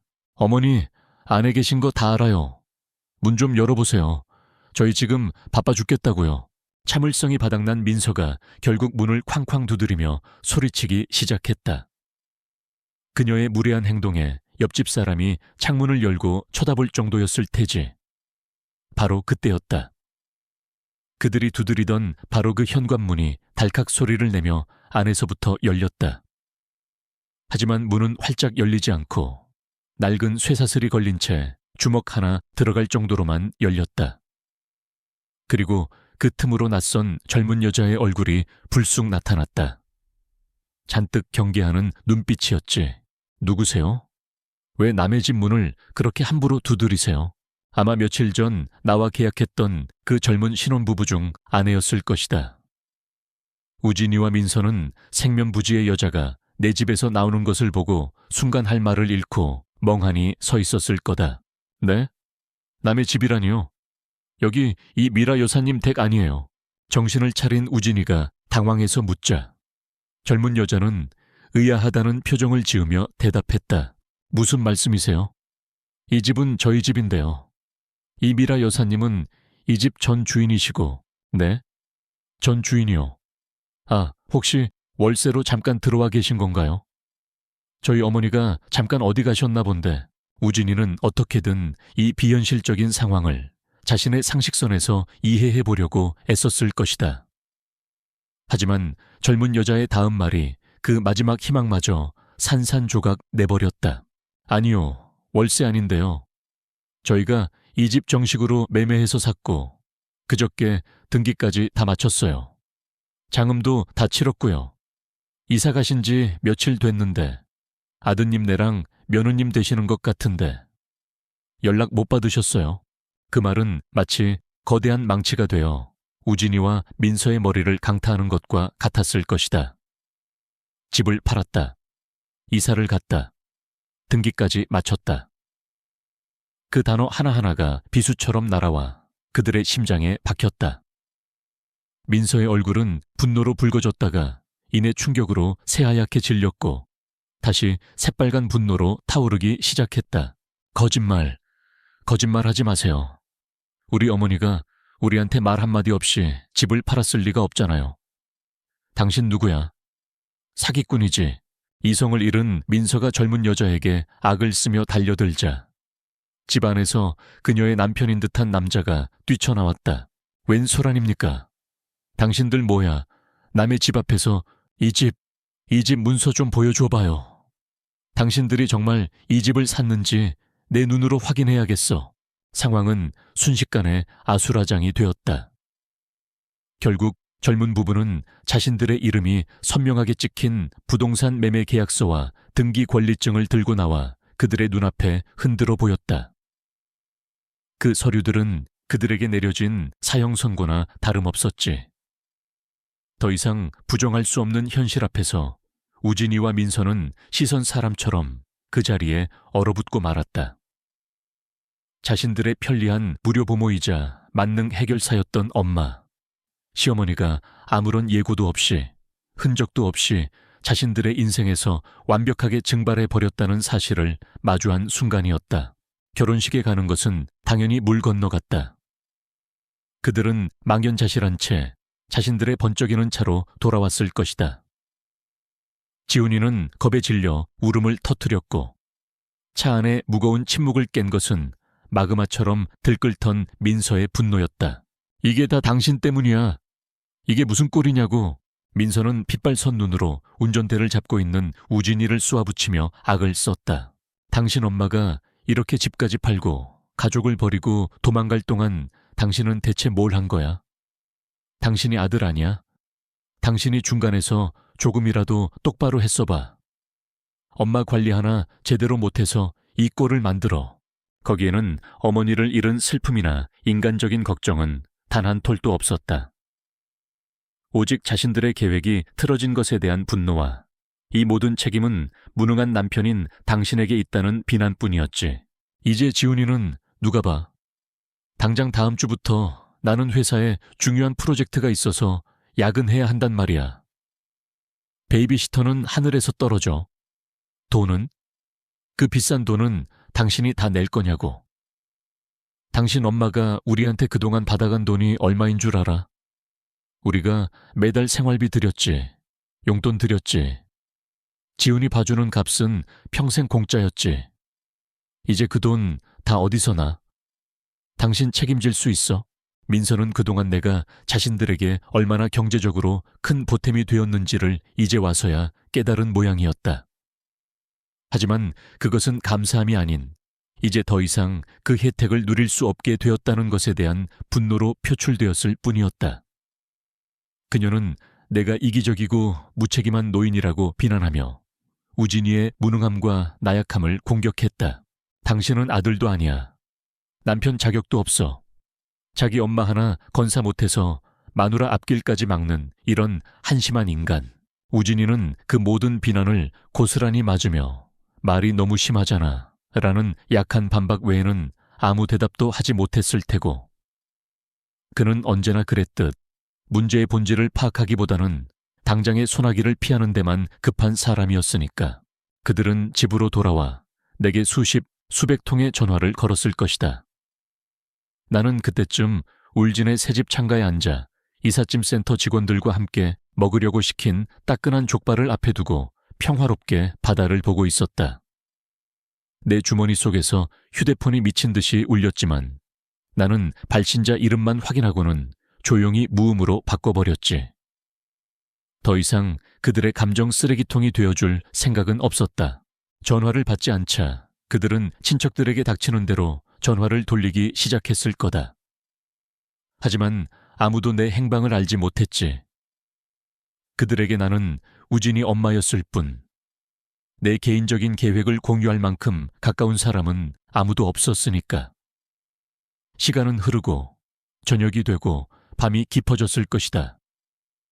그들은 그제야 깨달았을 거다. 이것은 내가 잠시 삐져서 벌이는 시위가 아니라는 것을. 내 인생에서 그들이 완벽하게, 그리고 영원히 삭제되었다는 것을 말이다. 그들의 화려하고 넓은 아파트는 그날따라 유난히 크고 텅 비어 보였을 것이다. 자신들의 힘만으로 이룬 줄 알았던 그 안락하고 우아한 삶이 사실은 내 희생이라는 거대한 기둥 위에 아슬아슬하게 세워진 신기루였다는 것을 그들은 이제야 뼈저리게 느끼기 시작했을 테지. 당장 다음 주 월요일부터 현실로 닥쳐올 육아와 가사라는 거대한 파도 앞에서 그들은 서로를 탓하며 밤새 잠 못 이루고 싸웠을지도 모른다. 나는 그날 밤 새집의 안방 침대에 누워 아주 오랜만에 깊고 편안한 잠을 잤다. 창문 틈으로 스며드는 서늘한 바닷바람과 멀리서 들려오는 잔잔한 파도 소리가 최고의 자장가였다. 서울의 그 둥지에서 어떤 처절한 아우성이 울려 퍼지고 있든 이제 나와는 아무 상관없는 일이었다. 나는 비로소 내 인생의 완전한 주인이 되었다. 울진에서의 첫날 밤은 내 인생에서 가장 평화로운 밤이었다.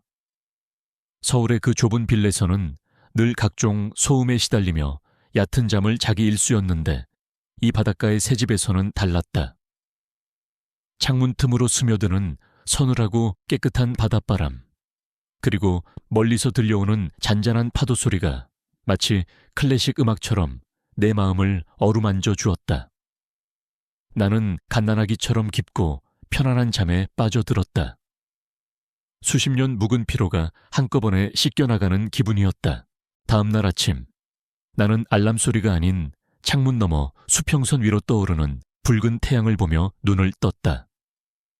내 평생에 이렇게 경이로운 아침을 맞이한 적이 있었던가. 나는 침대에서 일어나 잠옷바람으로 거실 창가로 다가갔다. 붉은 기운이 온 바다와 하늘을 물들이는 장엄한 풍경 앞에서 나는 나도 모르게 두 손을 모으게 되더라.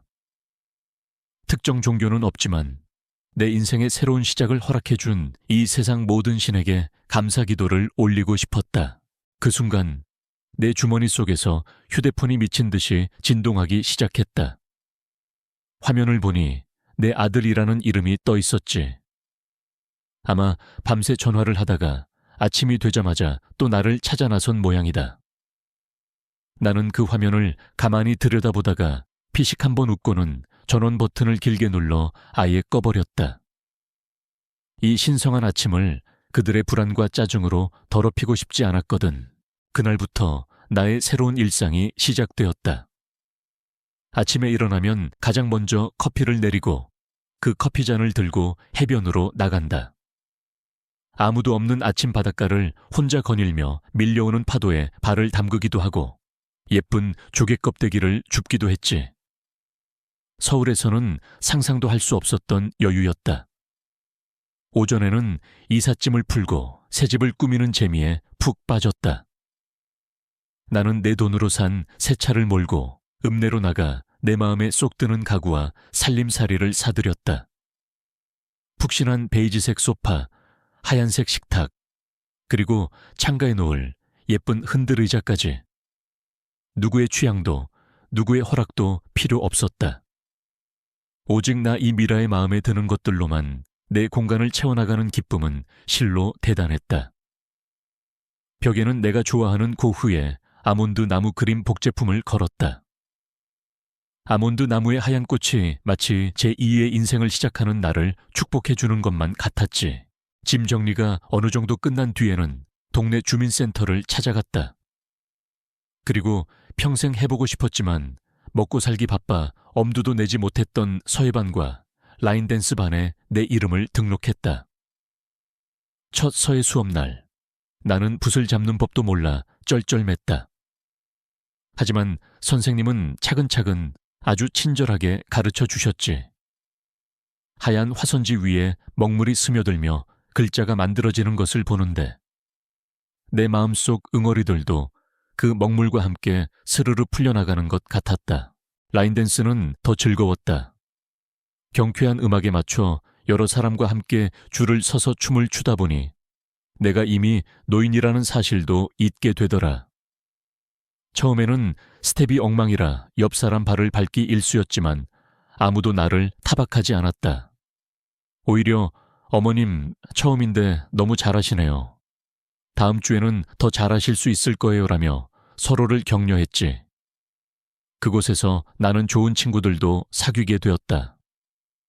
나보다 2살 많은 은숙 언니, 그리고 나와 동갑내기인 지영 씨. 우리는 금방 친해져서 수업이 끝나면 함께 동네 맛집을 찾아다니는 재미에 푹 빠졌다. 미라 씨는 어쩌다 이렇게 먼 곳까지 혼자 오게 됐어.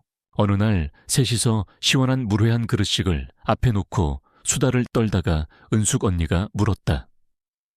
나는 잠시 망설였지만 내 이야기를 숨기고 싶지 않았다. 자식들 흉을 보려는 게 아니라 내 새로운 삶을 설명하기 위해 꼭 필요한 과정이었으니까.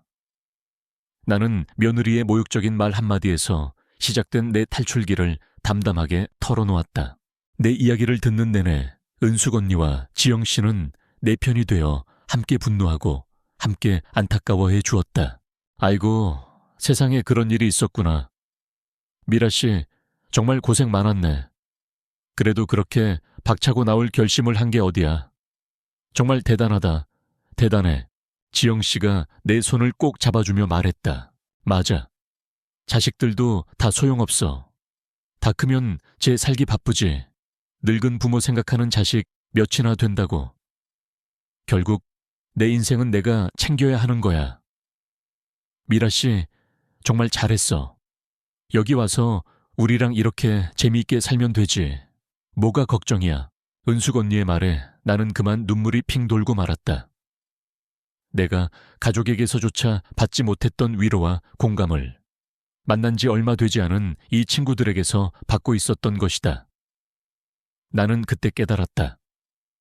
진정한 내 편은 혈연으로 맺어지는 것이 아니라 내 삶을 존중하고 내 아픔에 공감해주는 마음으로 맺어지는 것이라는 사실을. 그날 이후로도 내 휴대폰은 간간히 울렸다. 아들 우진이는 포기하지 않고 계속해서 전화를 걸어왔지. 하지만 나는 받지 않았다. 이제 와서 그들의 목소리를 듣고 싶지 않았거든. 하루는 라인 댄스를 추고 있는데 주머니 속 휴대폰이 쉬지 않고 진동했다. 잠시 쉬는 시간에 확인해보니 부재중 전화가 10통이나 와 있더라. 모두 우진이에게서 온 전화였다. 지영 씨가 내 표정을 보더니 걱정스럽게 물었다. 왜 그래? 아들한테서 온 전화야? 무슨 일이래? 나는 고개를 저으며 쓴웃음을 지었다. 아니, 별일 아니야. 그냥 내가 없어져서 불편한가 보지. 받아보지 그래? 그래도 아들인데. 아니, 받지 않을 거야. 이제 저 아이의 문제는 저 아이가 스스로 해결해야지. 내가 언제까지고 뒤치다꺼리를 해줄 수는 없잖아.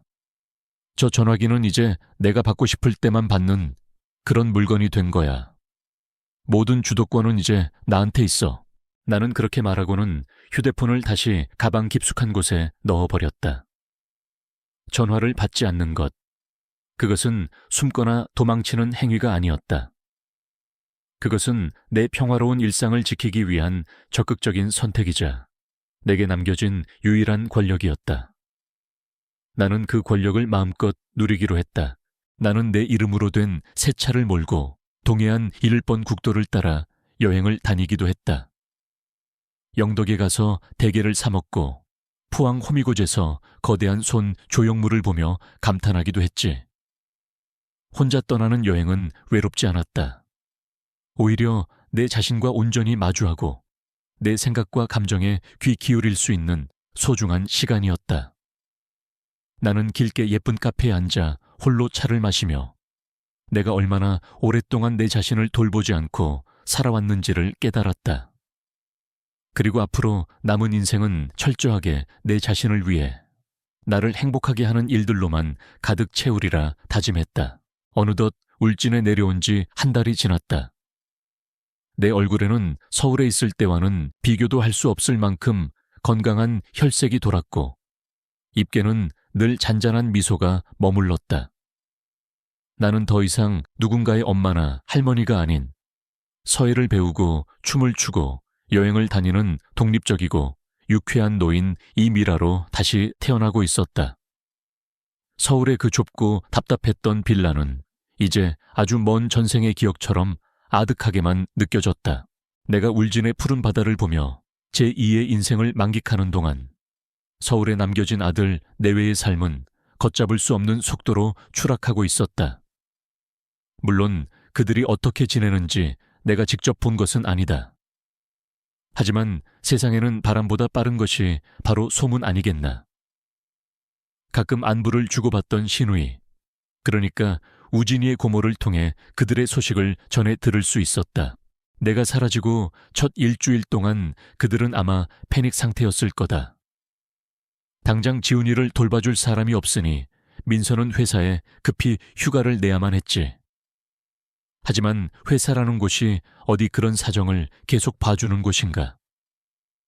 민서가 맡고 있던 중요한 프로젝트에 차질이 생기기 시작했고 상사의 눈총을 받기 일쑤였다고 한다. 우진이 역시 마찬가지였다. 아침 일찍 출근해서 야근까지 하던 생활은 끝났다. 지훈이를 어린이집에 데려다주고 데려와야 했으니까. 잦은 지각과 조퇴로 회사에서의 입지가 점점 좁아지고 있었던 거다. 그들의 삶은 한순간에 엉망진창이 되었다.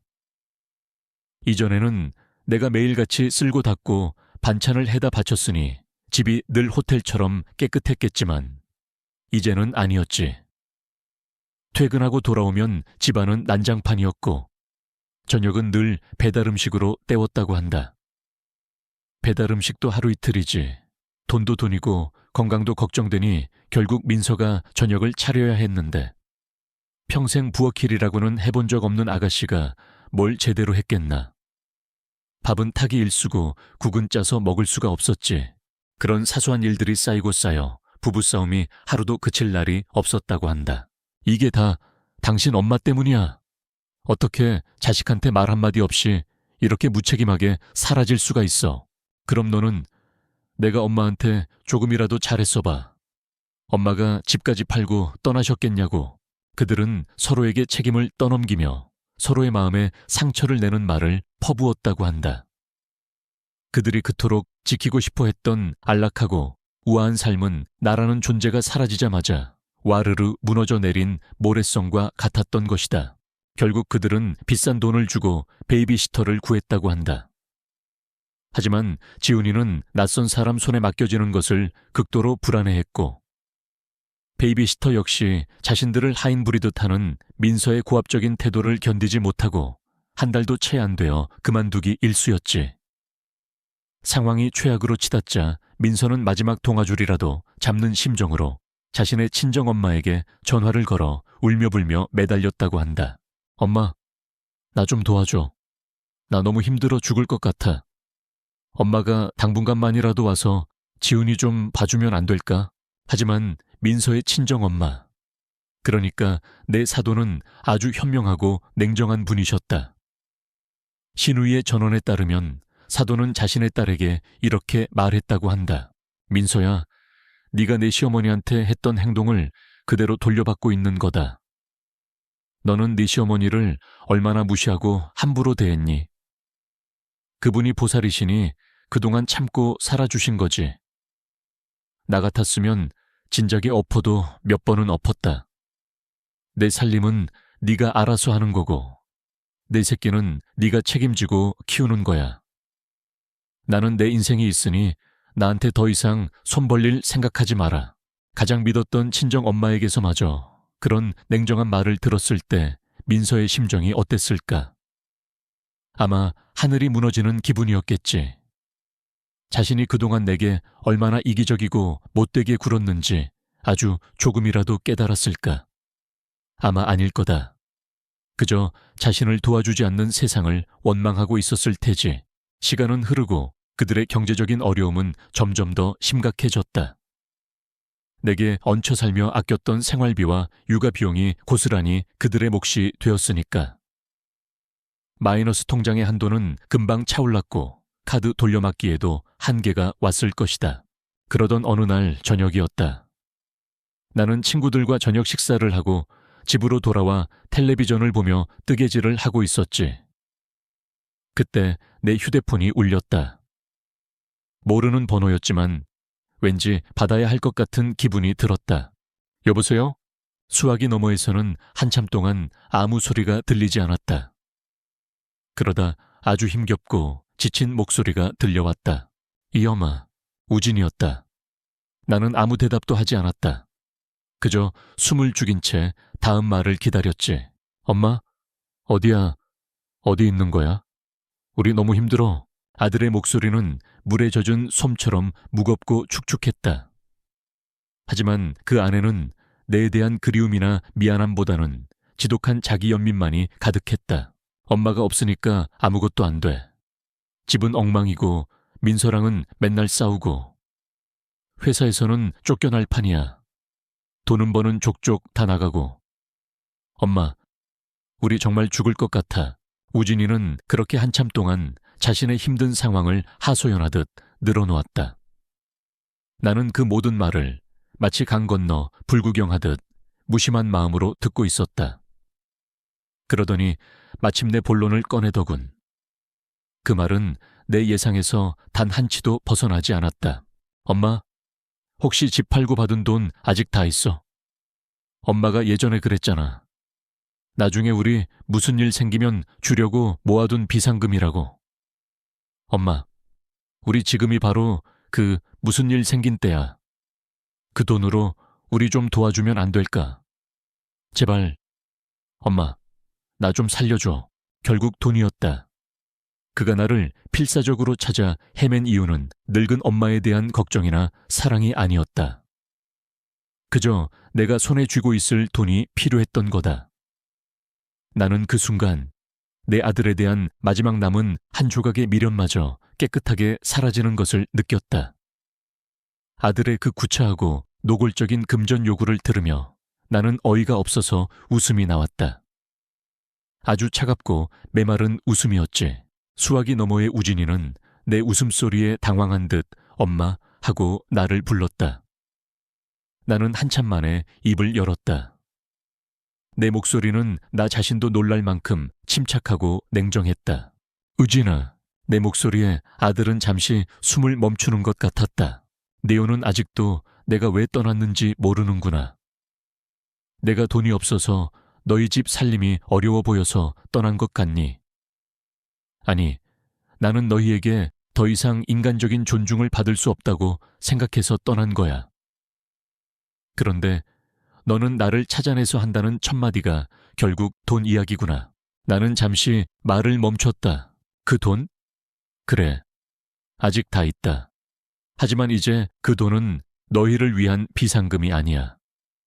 평생을 자식만 보고 살아온 이 늙은 엄마가 내 남은 인생을 위해 쓸 노후 자금이다. 내가 평생 너희를 위해 내 모든 것을 바쳤지만 이제부터는 오롯이 나 자신을 위해 쓸 거다. 너희의 어려움은 너희가 만든 것이지 내가 해결해 줘야 할 숙제가 아니야. 나는 내 말을 또박또박 아주 분명한 발음으로 전달했다. 우진이는 아무 말도 하지 못했지. 아니, 할 말이 없었을 거다. 내 어이가 정말 힘들다면 왜 힘들어졌는지 그 이유부터 제대로 생각해 보렴. 그리고 너희 두 사람의 힘으로 해결할 방법을 찾아. 나한테 손 벌릴 생각은 꿈에도 하지 마라. 알겠니? 이제 끊는다. 다시는 이런 일로 전화하지 마. 나는 우진이가 뭐라 더 말하기 전에 일방적으로 전화를 끊어버렸다. 그리고는 곧바로 아들의 번호를 차단해버렸다. 더 이상 내 평화로운 일상을 방해받고 싶지 않았거든. 나는 잠시 소파에 앉아 쿵쾅거리는 심장을 진정시켰다. 분노나 슬픔 때문이 아니었다. 내 손으로 직접 이 질긴 악연의 고리를 끊어냈다는 후련함 때문이었다. 그렇게 몇 주가 더 흘렀다. 나는 내 전화번호를 차단당한 아들이 더 이상 나를 찾지 못할 것이라고 생각했다. 하지만 그건 내 착각이었지. 그들은 생각보다 훨씬 더 치졸했다. 화창한 주말 오후였다. 나는 거실 창가 흔들의자에 앉아 뜨개질을 하며 잔잔한 클래식 음악을 듣고 있었다. 완벽하게 평화로운 순간이었다. 그때 딩동하고 현관 초인종이 울렸다. 택배를 시킨 적이 없었기에 나는 의아한 마음으로 인터폰 화면을 쳐다보았다. 그리고 화면 속에 비친 세 사람의 얼굴을 보고 나는 그만할 말을 잃고 말았다. 우진이와 민서, 그리고 그들 사이에 서 있는 지훈이었다. 헬쑥하고 지친 몰골의 그들은 마치 지옥에서 막 탈출한 난민들 같았다. 나는 문을 열어줘야 할지 잠시 망설였다.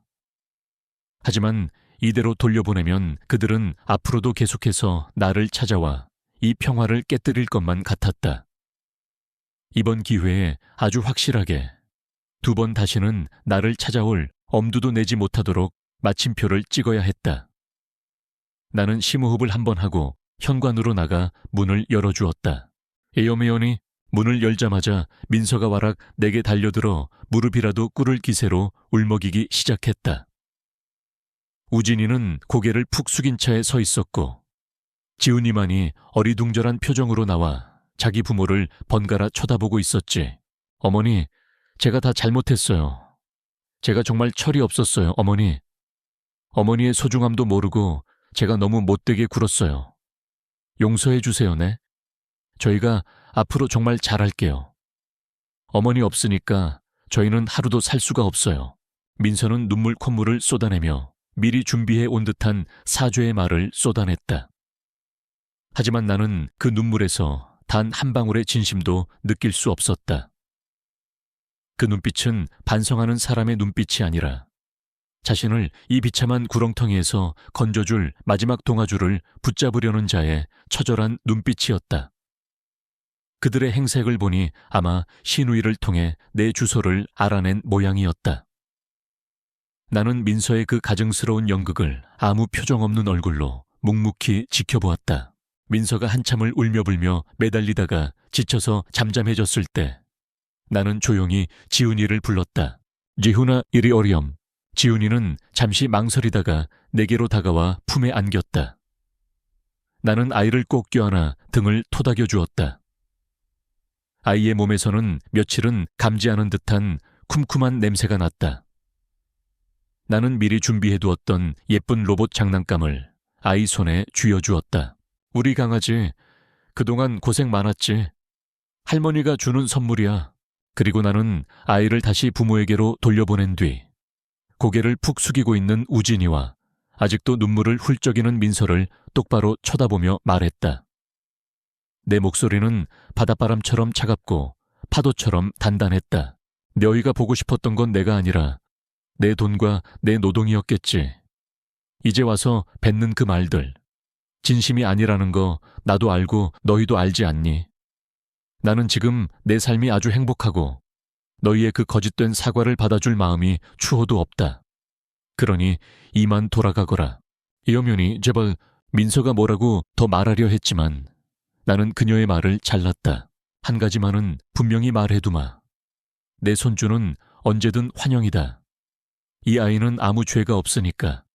하지만 너희 부부는 다시는 내 허락 없이 이 집 문턱을 넘을 생각하지 마라. 만약 한 번만 더 나를 찾아와 이 평화를 깨뜨린다면 그때는 나도 더 이상 너희를 사람 취급하지 않을 것이다. 나는 그 말을 끝으로 그들이 미처 반응하기도 전에 현관문을 닫아버렸다. 철컥하고 잠금장치가 걸리는 소리가 내 새로운 인생의 시작을 알리는 축포 소리처럼 들렸다. 문 밖에서 나를 부르는 소리, 아이가 우는 소리가 희미하게 들려왔지만 나는 더 이상 돌아보지 않았다. 나는 거실 창가, 나의 흔들의자에 앉아 창밖을 바라보았다. 끝없이 펼쳐진 수평선 위로 붉은 저녁 노을이 아름답게 번지고 있었다. 내 인생에서 가장 완벽하고 가장 평화로운 노을이었다. 나는 비로소 나 자신에게 온전한 자유를 선물했다. 그리고 그 자유가 그 어떤 것보다 달콤하고 소중하다는 것을 깨달았다. 며칠 후 나는 창가에 놓인 흔들의자에 앉아 맑은 하늘을 보고 있었다.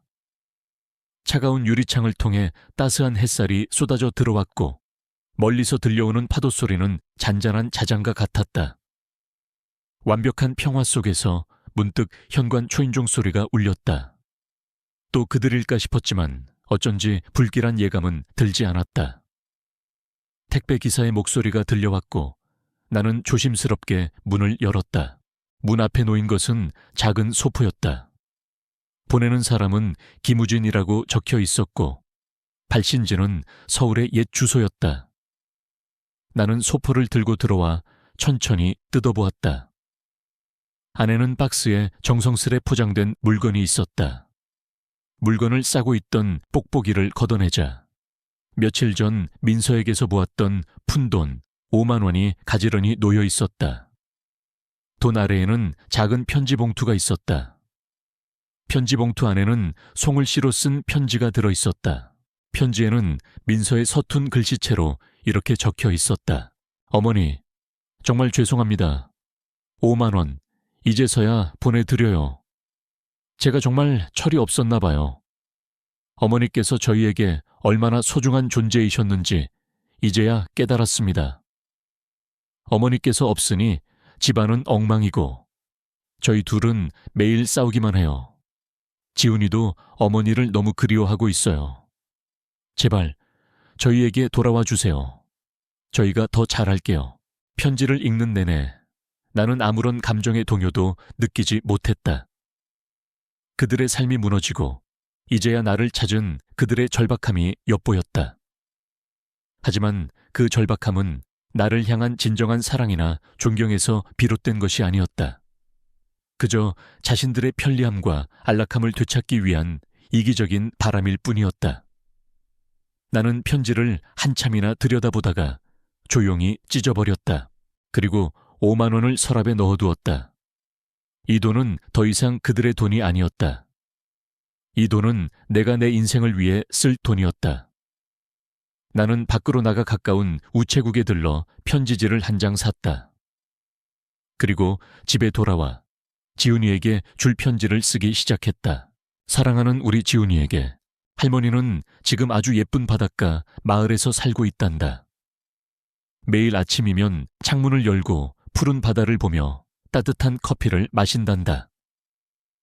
할머니는 이제 더 이상 바쁘지 않아. 그래서 매일 좋아하는 그림을 그리고 새로운 친구들과 함께 춤을 추기도 한단다. 혹시 엄마 아빠가 할머니를 미워하고 할머니가 나쁜 사람이라고 얘기하면 절대 믿지 말렴. 할머니는 우리 지훈이를 세상에서 가장 사랑한단다. 그리고 엄마 아빠도 언젠가는 할머니를 이해하게 될 거야. 그때까지 우리 지훈이는 엄마 아빠를 잘 도와주렴. 언젠가 할머니가 우리 지훈이 손을 잡고 이 바닷가에 올 날이 올 거야. 그때까지 건강하게, 밝게 자라주렴. 할머니는 늘 우리 지훈이 마음속에 있단다. 사랑하는 할머니가. 나는 편지를 곱게 접어 봉투에 넣었다. 그리고 그날 오후 나는 바닷가로 나가 해변을 거닐었다. 파도는 잔잔했고 햇살은 따스했다. 나는 더 이상 외롭지 않았다. 내 곁에는 언제나 내가 있었으니까. 며칠이 더 지나고 나는 서예 학원에 가는 길이었다. 횡단보도 앞에서 신호를 기다리고 있는데 휴대폰이 울렸다. 모르는 번호였다. 망설이다가 전화를 받았다. 어머니, 저예요. 우진이에요. 아들의 목소리는 예전과는 달리 힘없이 가라앉아 있었다. 나는 아무 말도 하지 않고 그의 다음 말을 기다렸다. 어머니, 저희 이혼하기로 했어요. 나는 순간 가슴이 철렁 내려앉았다. 이 모든 것이 결국 이렇게 끝나는구나 하는 안타까움과 함께 예전의 나였다면 달려가서 그들을 붙잡았을 텐데 하는 생각이 들었다.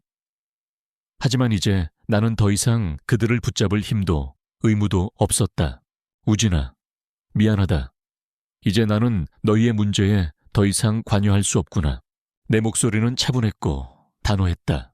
엄마, 저희가 잘못했어요. 엄마가 없으니 아무것도 할 수가 없어요. 제가 너무 한심했죠. 제가 엄마께 얼마나 못된 짓을 했는지 이제야 깨달았어요. 제발, 제발 돌아와 주세요. 아들의 목소리는 울먹이고 있었다. 하지만 나는 그 눈물 속에서 진심을 찾을 수 없었다. 그 눈물은 나를 향한 미안함이 아니라 자신들의 처지를 비관하는 이기적인 눈물이었다. 우진아, 나는 이미 내 인생의 새로운 장을 열었단다. 이제 너희의 삶은 너희가 책임져야 해. 나는 더 이상 너희의 엄마가 아니라 나 자신으로 살고 싶단다. 미안하다. 나는 그 말을 끝으로 전화를 끊었다. 그리고 아들의 번호를 다시 차단했다. 나는 그들이 더 이상 나를 찾아올 수 없도록 내가 할 수 있는 모든 것을 했다. 서예 학원에 도착해서 붓을 잡고 앉았다. 하얀 화선지 위에 먹물이 스며들며 자유라는 글자가 선명하게 새겨졌다. 나는 그 글자를 한참이나 들여다보았다. 자유. 평생을 잊고 살았던 너무나도 소중한 단어였다. 수업을 마치고 집에 돌아오는 길, 나는 바닷가에 들러 모래사장을 거닐었다. 석양이 붉게 물든 하늘 아래 나는 혼자서 조용히 바다를 바라보았다. 내 옆에는 아무도 없었지만 나는 외롭지 않았다. 내 안에는 자유와 평화가 가득 차 있었으니까 나는 내 자신에게 말했다. 이미라, 이제 너는 혼자가 아니야. 너는 너와 함께 있단다. 그 순간 나는 완전히 자유로워졌다. 과거의 그림자에서 벗어나 온전한 나 자신으로 다시 태어난 것이다. 내 인생의 마지막 페이지는 이제 시작되었다. 그리고 그 페이지는 오직 나 자신만을 위한 행복한 이야기들로 가득 채워질 것이다.